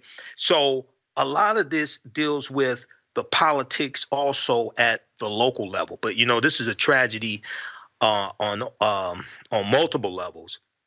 And lastly, I'll say this. At the end of the day, many, especially African Americans, are going to have to join the police forces to be the type of officers we want to see and run the white supremacists out. Okay, as they are rooted out and get fired and things like this. We've seen this happen here in the city of Detroit. Who's going to take their place? We have to be the ones to take those jobs and be the actual type of officers that we want to see. Yeah, that's a hard thing to do, though. I've seen. I agree. Know a I lot understand. I know a lot of black officers here in the city of Cincinnati, and we have our own history like anywhere else in the United States. And just the weight of what you have to go through being an officer and being black is just a lot. Being black, period, we all know is hard. This moment was particularly hard for all of Black America. Now imagine being in the belly of the beast where you're seeing these things. I can't imagine the things he's had to see, what he's had to bite his tongue about. All of us have been in corporate jobs at some point. You got to bite your tongue. Imagine having to go against a system where you know there's white supremacists there, where you've seen it. They probably taunted him. I don't even know what he's gone through. And this is why it's real for us to really say we have to embrace mental health therapy. Right. It's okay to ask for help. And I know this is hard, particularly for a lot of black men, but we should go and reach out for help. And there's nothing wrong with that. And we absolutely need it. This is very traumatic, what's going on in this country. And it's even more traumatic if you're in the middle of it like he is. And it was just hard to hear him seeing that he needed help and knowing that he has a family that's right now that he can't help anymore. It's just hard. It's just really hard to watch. And if there's anybody out there that is going through something, there are people that can help you.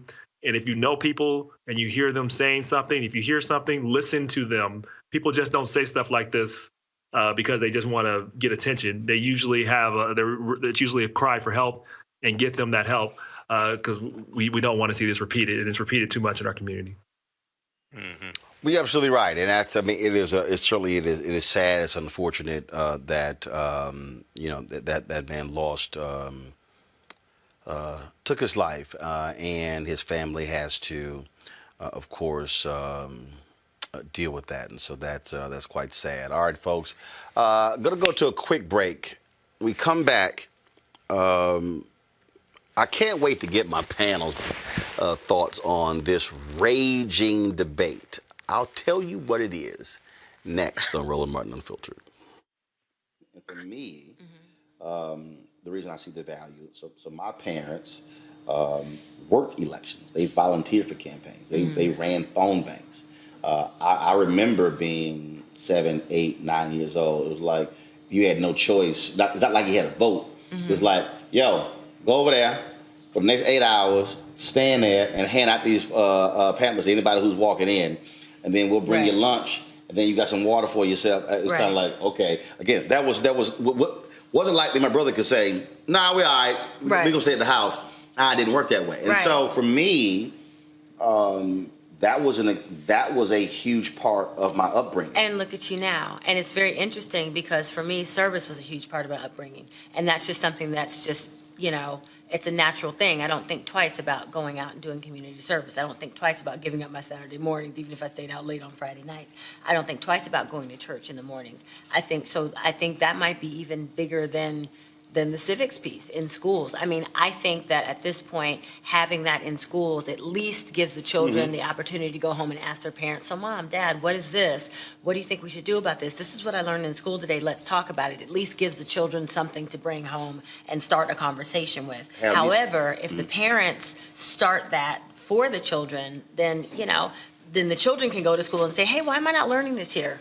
Why don't I have a civics class? You know what I mean? And we'll have more Roland Martins running around here. Hi, everybody. This is Jonathan Nelson. Hi, this is Cheryl Lee Ralph, and you are watching Roland Martin Unfiltered.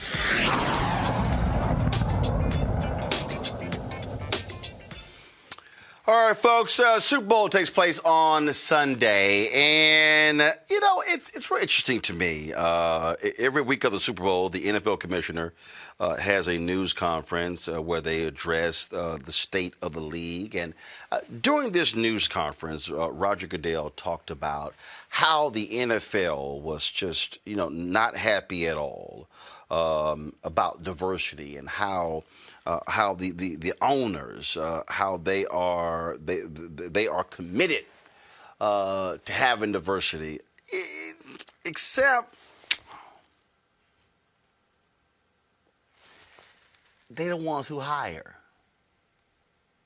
I mean, is it a little hard to say that you have a problem and the owners are fully committed to diversifying the head coaching ranks when they're the ones who own the team? I mean, if somebody tells me, Roland, I am absolutely committed to hiring more African Americans. And then I go, so why your office all white?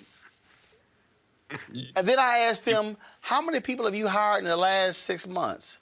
Oh, 20. Ain't none of them been black. So how are you committed to diversity, Rob, when the owners are the ones who do the hiring? Well, just don't lie to me. Just say they don't give a shit. That's what I'm saying. Next question. They don't give a shit. Next question. You and I are on the same page there. That same conversation can be had all across America, and people say, "Oh, Black Lives Matter. We love diversity." You look at how they spend the dollars. You look at who's on their board. No, you don't, right? I mean, it doesn't. And I'm actually one that's sick of a lot of the diversity inclusion and the diversity inclusion consultants and all the diversity inclusion departments. I'm for diversity and inclusion. Just do it. Don't pretend like you do it, and don't just have one person you have in charge of diversity and inclusion and say you're about diversity and inclusion. No. Where's your board? How's your money spent? That's what I care about. I'm sick of these titles. I'm sick of these to say that you believe Black Lives Matter. Good, slow clap. Now, what are you going to do? How are your dollars spent? How are the makeup of your employees, of your management? What does that look like? That's all we care about. That's it. Bring the equity, nothing else. See, the thing for me, Amisha, that's just utterly hilarious about this whole deal is in the Super Bowl this Sunday, there are 4 coordinators, 1 offense on 1 defense on each team. Sunday, the office of coordinator is supposed to be like the step below the head coach. 3 of the 4 coordinators in Sunday's game are black. Neither one got a head coaching job.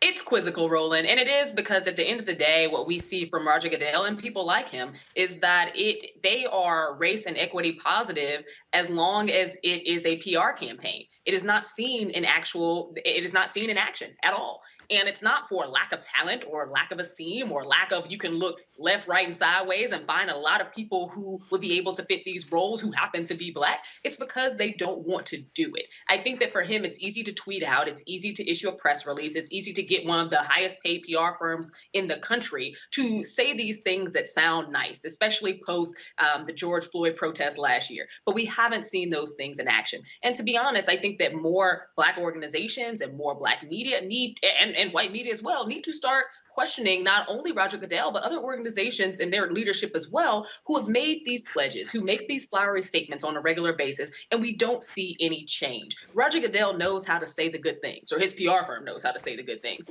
However, rarely are those things actually seen in practice. Nothing has changed about the NFL. The NFL has not elevated any more black coaching staff. The NFL is not elevating any black owners. The NFL is absolutely fine with things as is. They just want to put out statements that make you think that progress is on the horizon. This is Roger Goodell this week at the news conference.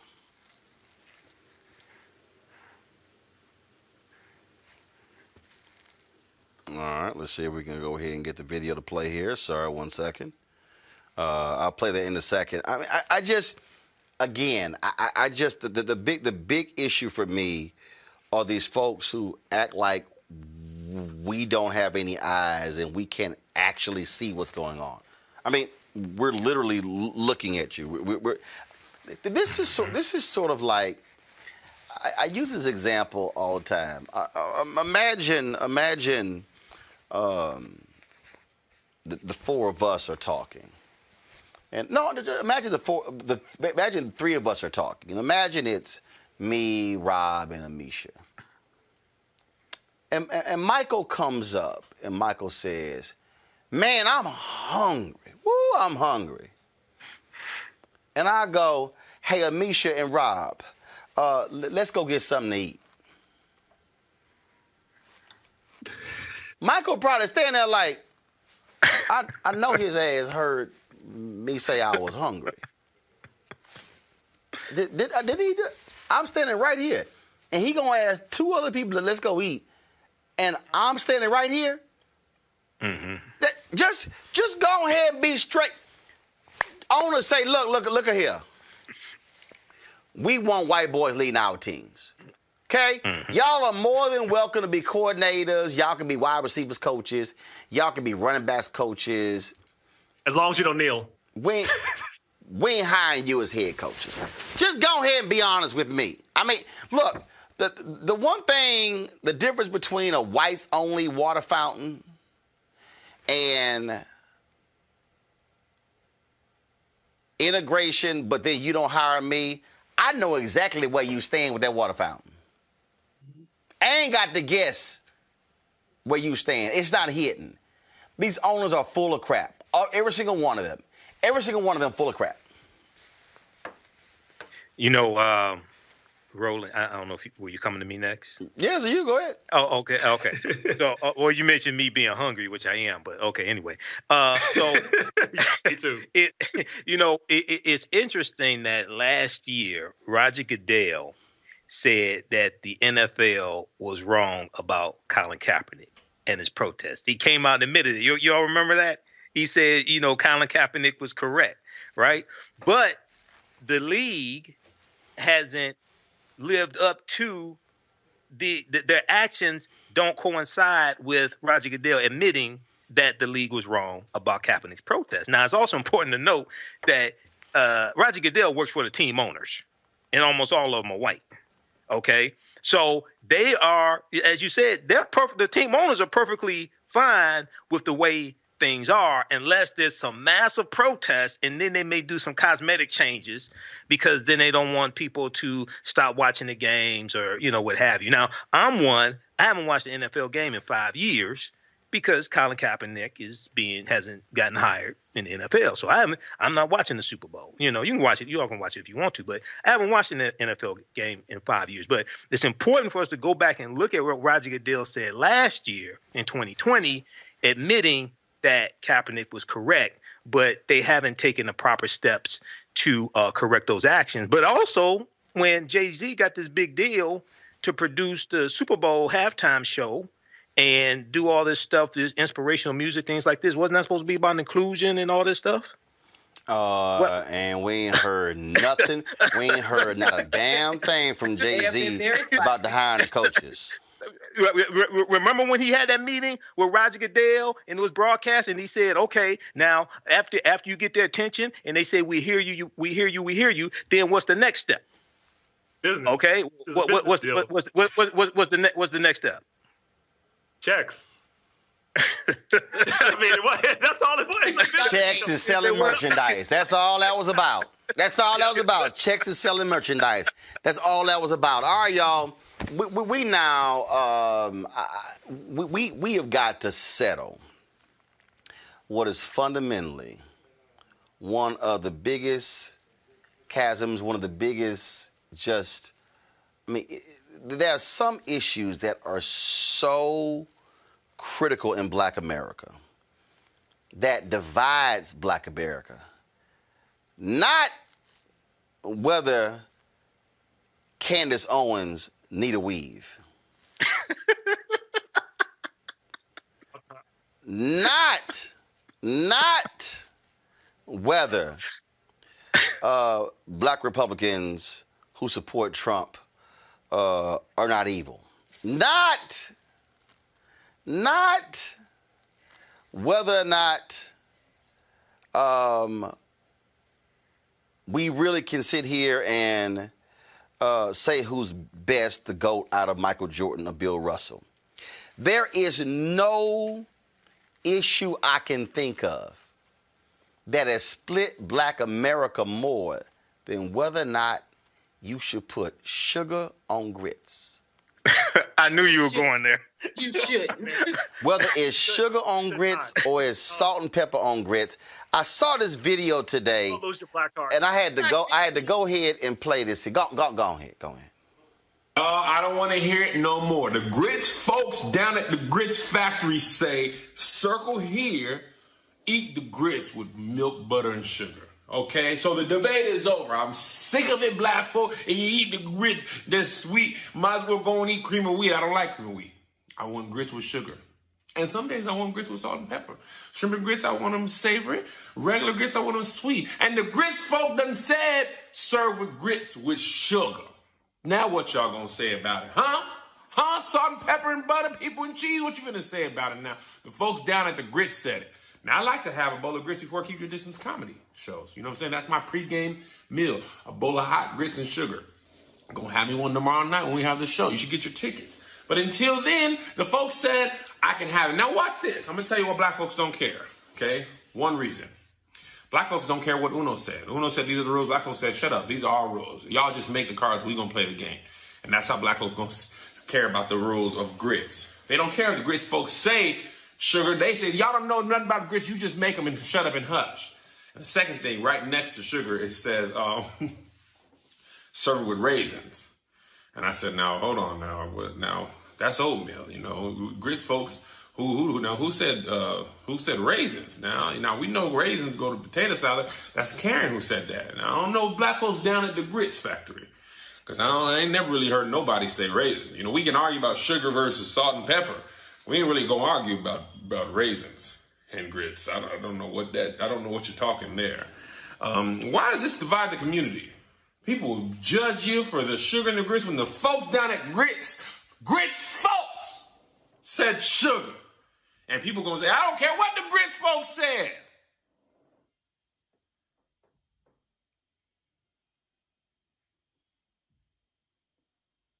Go ahead.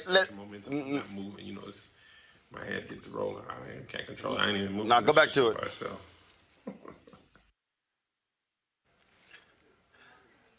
All right. What happened to Amisha? Y'all get Amisha back. Amisha was so hot, she obviously turned her doggone phone off.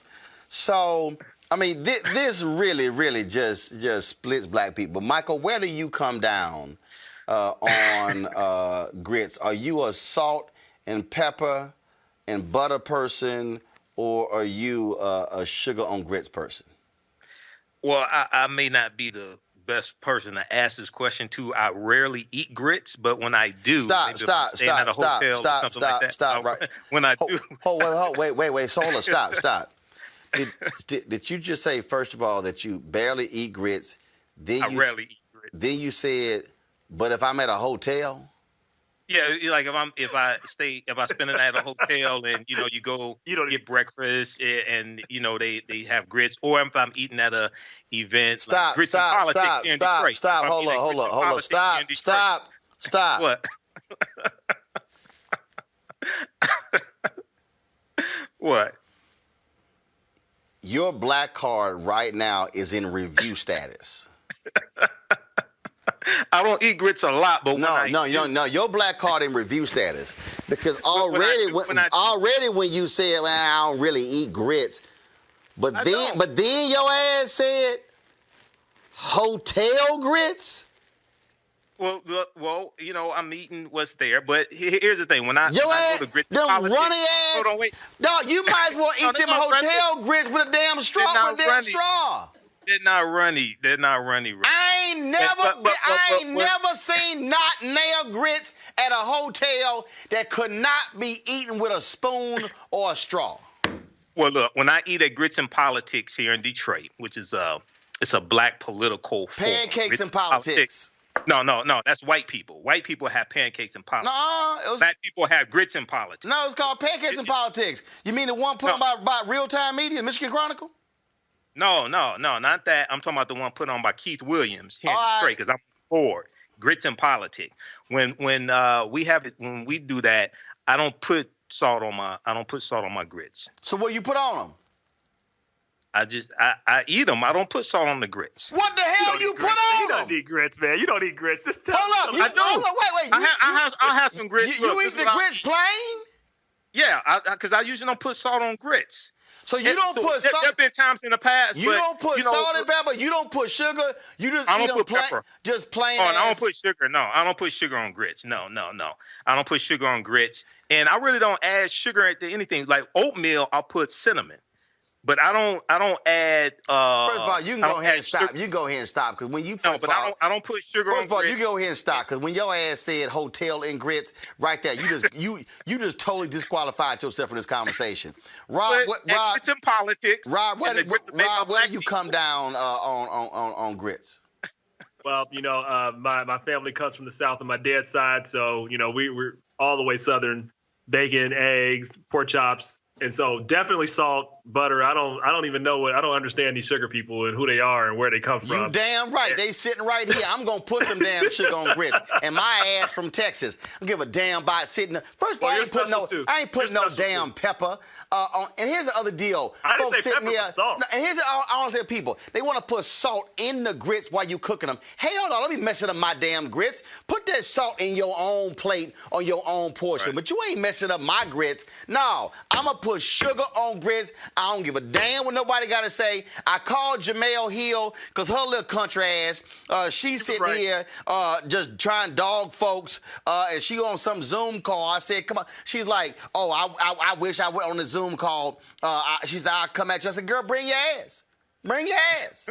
Y'all, well, Misha. She left. She would have brought it to you, too. Well, Misha, her Wi-Fi went down.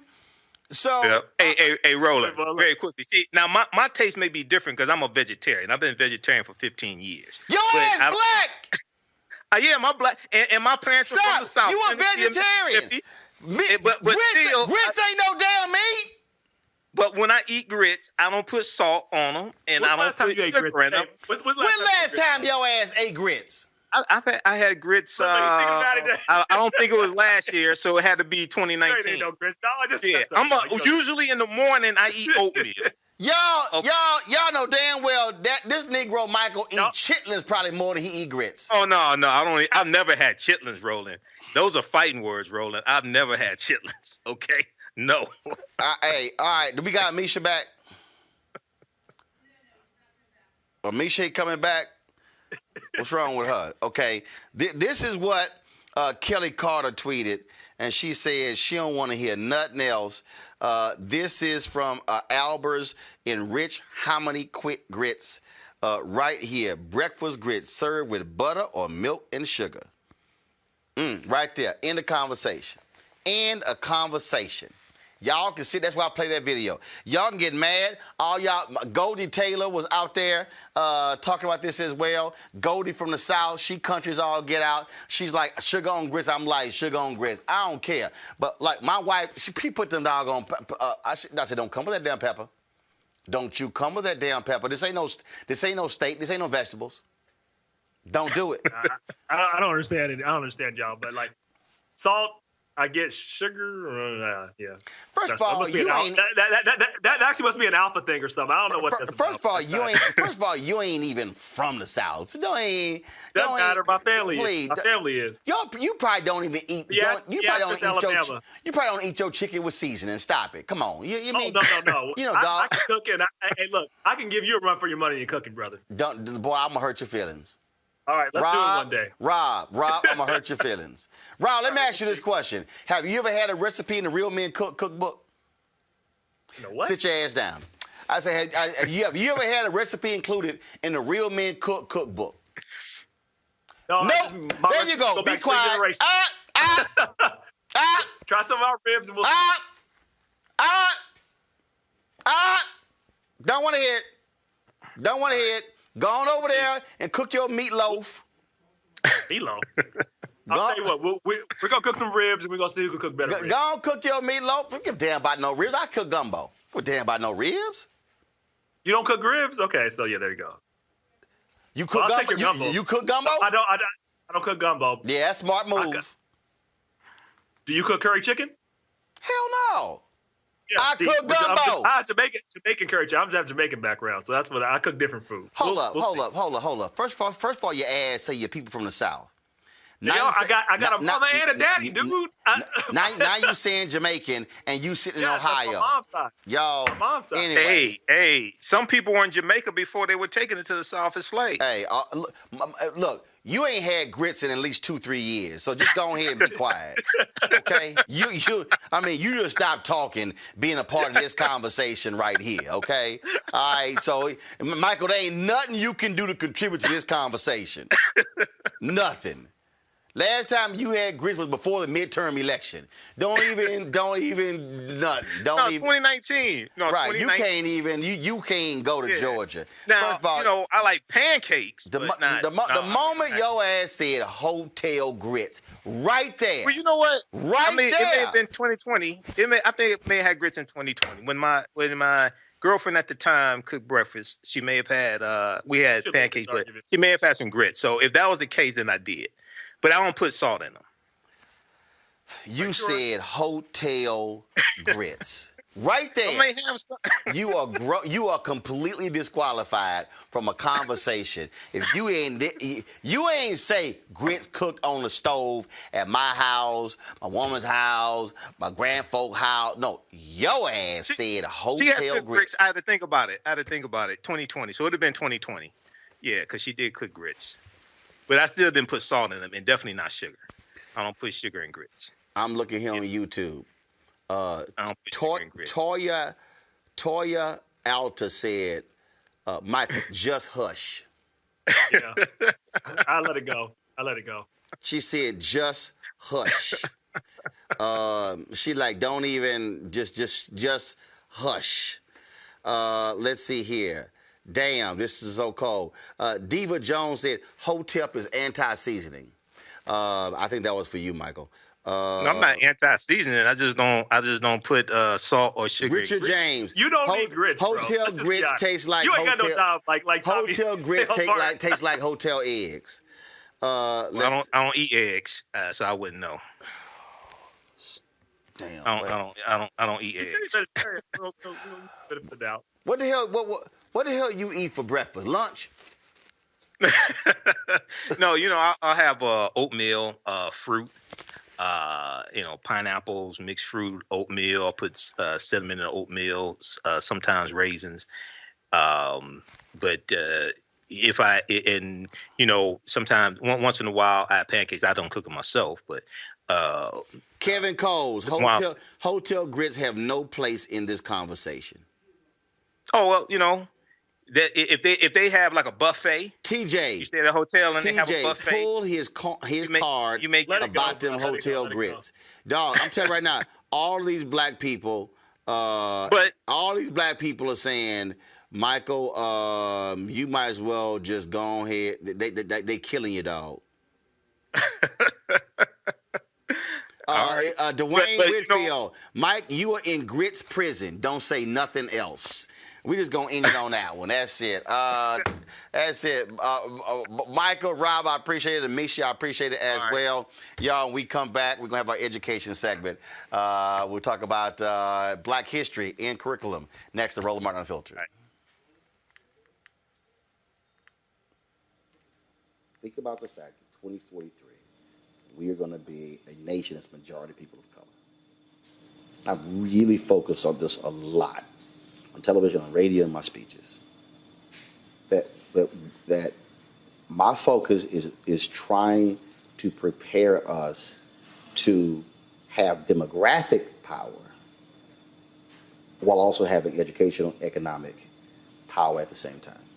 Because there's nothing worse than having demographic numbers, but then you still don't have that economic power, that political power, and education power.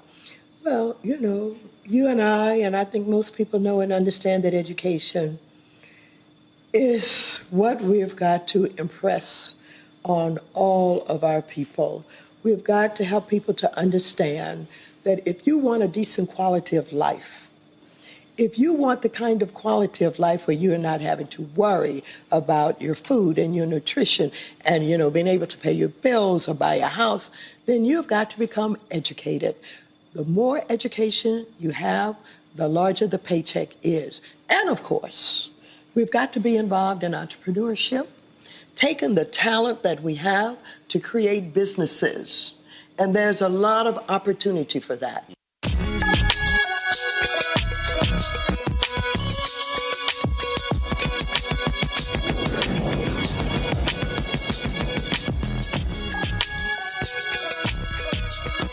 Most grade schools don't have a curriculum, folk, in place that offers students an accurate depiction of Black history. Of course, this is Black History Month. So my next guests have created a book titled Black History 365, an inclusive account of American history. Their goal is to change that narrative. Now, that's obviously critically important. This is what the book looks like right there.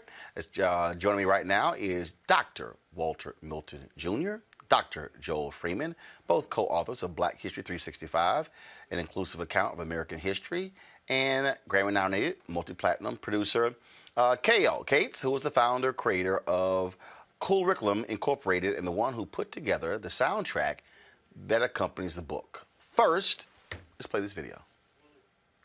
It is a story that makes us who we are as humans, the thoughts, emotions, and memories. And it is the storyteller who makes us come alive. In ancient West Africa, specially chosen individuals embraced the role of collecting, how long is the video? Maintaining, and dispensing the treasured stories of individuals, families, and dynasties. They were called griots.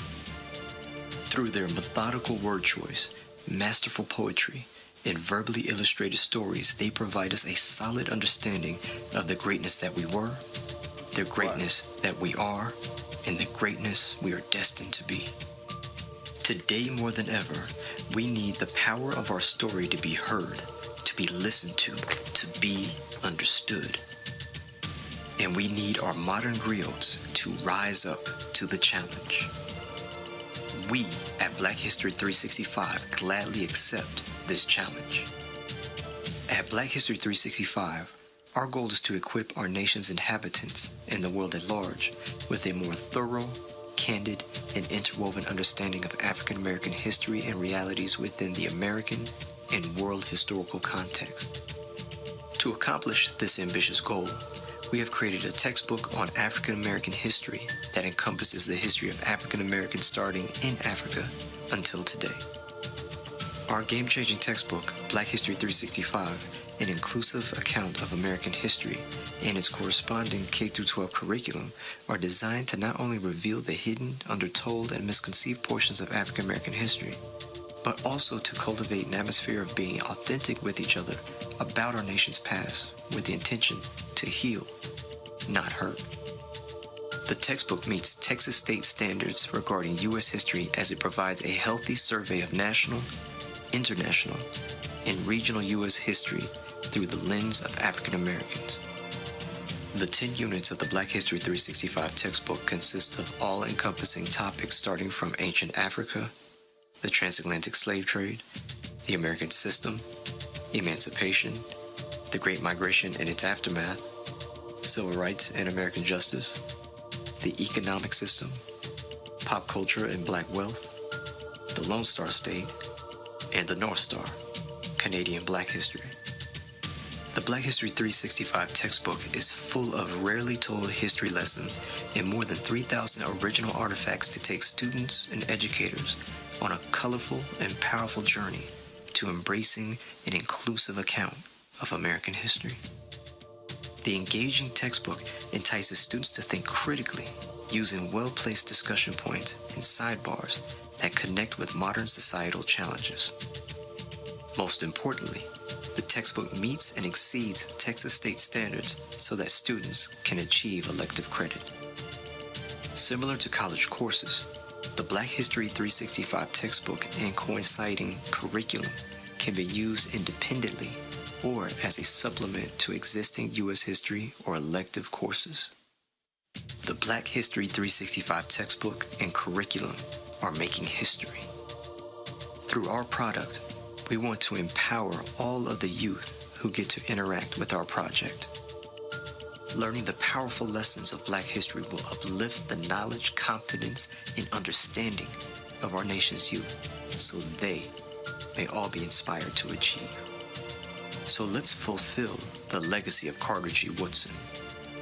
The champion of promoting the learning of Black history is known for saying, "Those who have no record of what their forebears have accomplished lose the inspiration which comes from the teaching of biography and history."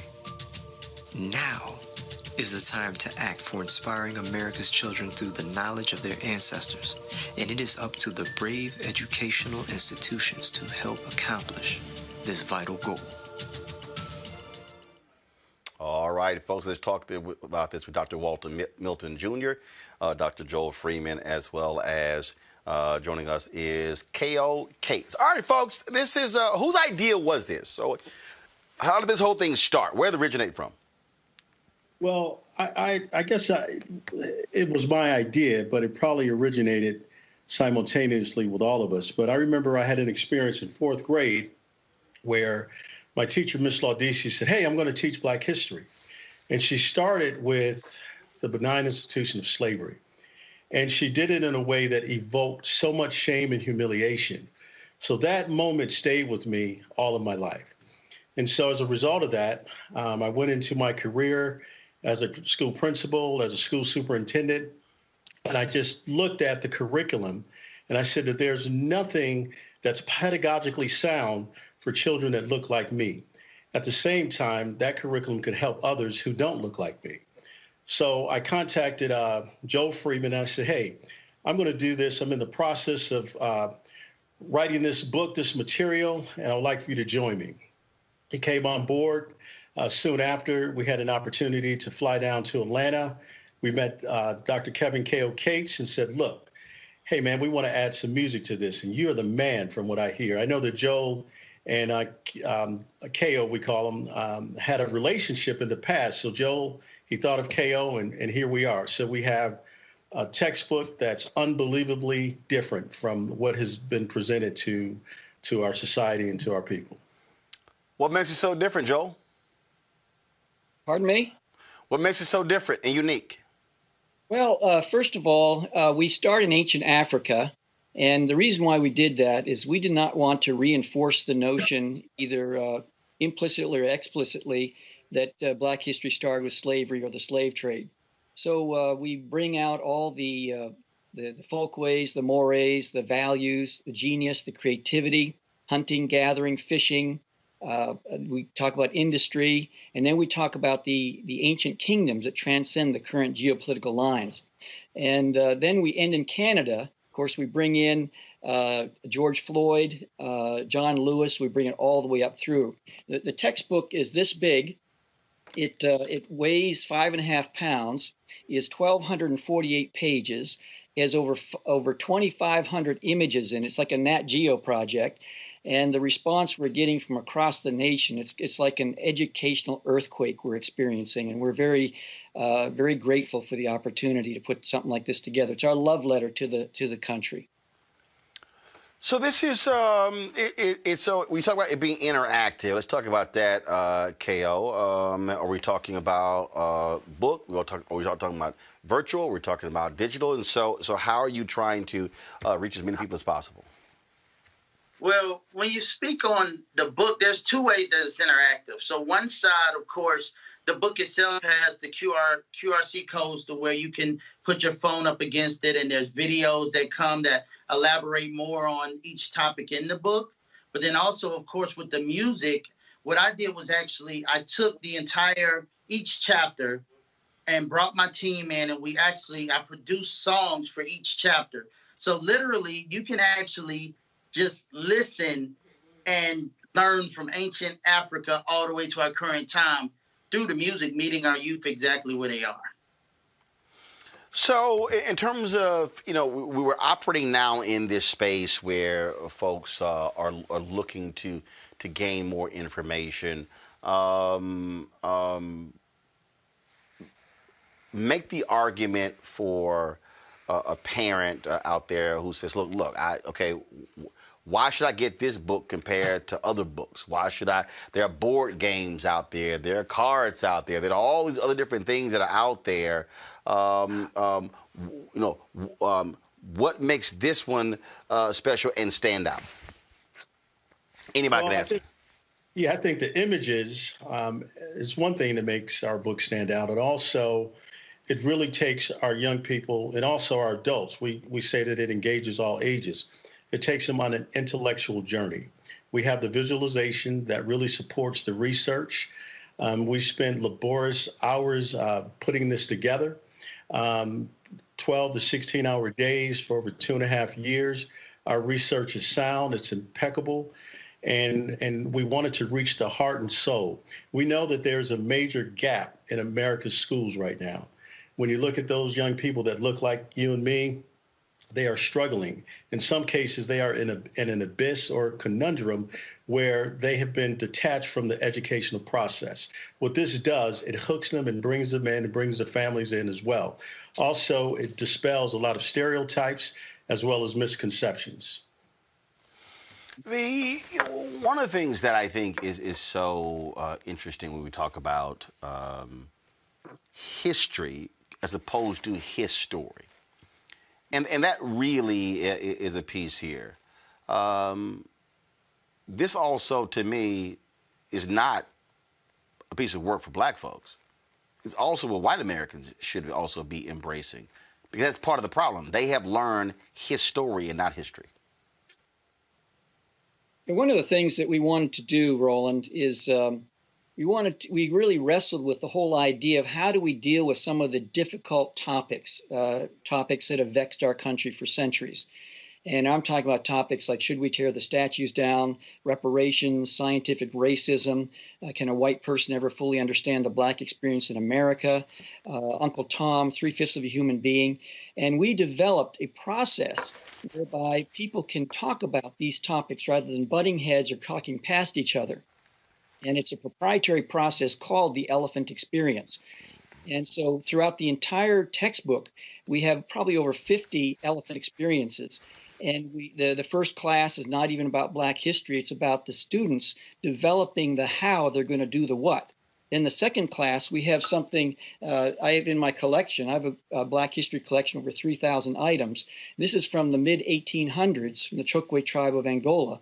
And it's a talking stick. Whoever in a tribal council is holding this stick, that person has the authority to speak, and everyone else has the authority to listen. So the students will segue from this and then develop their own talking stick for the classroom, so that whoever holds the stick there can be order instead of chaos. And it's about healing and discussing these topics in a way that is not bringing greater divisiveness amongst the students. Folks are asking, where can they get it? Where's it being sold? Well, through the website. Walter? No, go ahead, Joel. I'm sorry. It's through the website, and it's bh365.org. B stands for Black, H for History, and then 365, bh365.org. And there's the ebook version, which is on a robust platform. And then there's also the regular textbook that people can order. And what about what about the soundtrack? So with the soundtrack, it's also on the site, and it's on all platforms as well. It's 2 CD, it's 2 albums, so it's 42 songs total, volume 1, volume 2. So check it out on all your streaming platforms, but also, we're encouraging everyone to go out and actually purchase the album as well, because our goal is to make this album first off, it is the first and only official soundtrack for Black history and our culture. But our goal is to make it become the #1 in the country as far as Billboard charts and everything during Black History Month, and really make history all together. So, we're encouraging people to also go to Amazon or your iTunes store and actually purchase the album. And we're even starting a challenge called Bet on Black 365 Challenge. So everyone's posting it and hashtagging it to us and showing that they purchased the product. And, it's just a movement altogether. All right, then. We surely appreciate it. Thank you so very much. Folks, go ahead and show it again, and we'll end it with that. Black History 365, the complete story of America. We appreciate it. Thanks a lot. Thank you. Thank you. All right, then. And so, first of all, thank you for being a part of this week's Education Matters segment, sponsored by School Choice is the Black Choice. Folks, that is it for us. I certainly appreciate all of you who are joining us. Please support what we do here at Roland Martin Unfiltered by joining our Bring the Funk fan club. Our goal is to have at least 20,000 of our members who contribute $50 each over the course of the year, $4.19 a month, 13 cents a day. Join our fan club. The best thing you can do is simply you can give right there to us direct. If you give us on YouTube, that's 55% goes to us, 45% goes to them. If you give us to direct, all 100% of your proceeds goes back and reinvested into the show. Cash App, $RM Unfiltered, PayPal.me/R Martin Unfiltered, Venmo.com/RM Unfiltered. If you want to send us money via Zelle, send us an email. Just the email is Roland@RolandSMartin.com. And of course, money orders, New Vision Media, 1625 K Street Northwest, Suite 400, Washington, D.C., 2006. As always, on Fridays, we end our show showing all the members of our Bring the Funk fan club. Go ahead and roll the video, folks. If you want to support what we do, again, if you don't see your name there, please let us know. And yeah, folks hit me every week. They're like, you do the names too fast. Y'all, it's a lot of them. Otherwise, we'd be here for a very long time. And so if you don't see your name there, simply send me an email. Just go to RolandSMartin.com, RolandMartinUnfiltered.com. Send me an email, and we'll get that taken care of immediately. On Monday, I will actually, you know what? Let me go ahead and do this here. Go ahead and let that run. I'm just going to do this here since I'm going to read a couple. Tell me how much longer that list is in time, and then that gives me an indication what I can do here. Folks, let's see here. Tia Z. Roland, thank you for having the vision and courage to create successfully operate your unapologetically black news program. Plus, encloses my first contribution with 2021. Continue to bring the funk. Holla, Tia Z. Tia, I certainly appreciate that. Y'all, give me the time. How much time left on the graphic? On the fan club? 3 minutes. All right. In God I trust always. All right. Let me see. Oh, y'all want to make it hard for me to get it. Y'all, they stapled this sucker and they taped it. Okay. Let me see if it might take me all 3 minutes just trying to get up in here. Man. Okay. Y'all want to make sure nobody got in this bad boy. Okay. Darlene Ward. All right, Darlene Ward. Roland, great job. I sent $50 in December 2020 and closes $50 for the Bring the Funk fan club of 2021. Love the show. I've learned so much from your show and shall encourage others. What a blessing to see your dream vision for black folks. So pleased to be a part of this, your dream. Never, ever give up. Keep on pressing on. Always keep the faith. Darlene, God bless you and your staff. All right, Darlene, I certainly appreciate it. Thank you so very much. Let's see here. Shirley Williams, of course, with her Tuskegee Airman thing on the front. Let me see here. Okay, see if I can open this up. Let that keep rolling. All right, y'all. Let me open this thing up. Man, y'all got like Gorilla Glue on this bad boy. Did y'all see that sister who actually, the hair and the Gorilla Glue? Oh, my Lord. Lord, Lord, Lord. Okay, here we go. Shirley Williams, $100. We are two of your YouTube watchers. Here's our part to support your show and keep you on the air. Keep up the good work, and thank you for being brave enough and strong enough to step out on faith. Mom Shirley, son, is it Gary or Gavy? I can't make it out. She said $100 enclosed, $50 each. We'll send more later. Shirley, I appreciate it. Shirley, I can't tell what your son's name is. I can't make it out. All right, but the son of Shirley and Mama Shirley, I appreciate it. Thank you so very much. Folks, I'll read more. Those people who send in notes, I'll certainly read some of those next week as well. So we certainly appreciate it, y'all. Thank you. So how much time, Henry? 1 minute. Let me see if I can quickly do this here. Sam Williamson Jr., no note, but he sent his $50. Sam, I certainly appreciate it. Thank you so very much. And how fast can I do this here before we run out? 45. All right, then. And Jameson Toussaint, I certainly appreciate it for your $50 to the fan club as well. Y'all, thanks a bunch. I'll see y'all on Monday. Holla!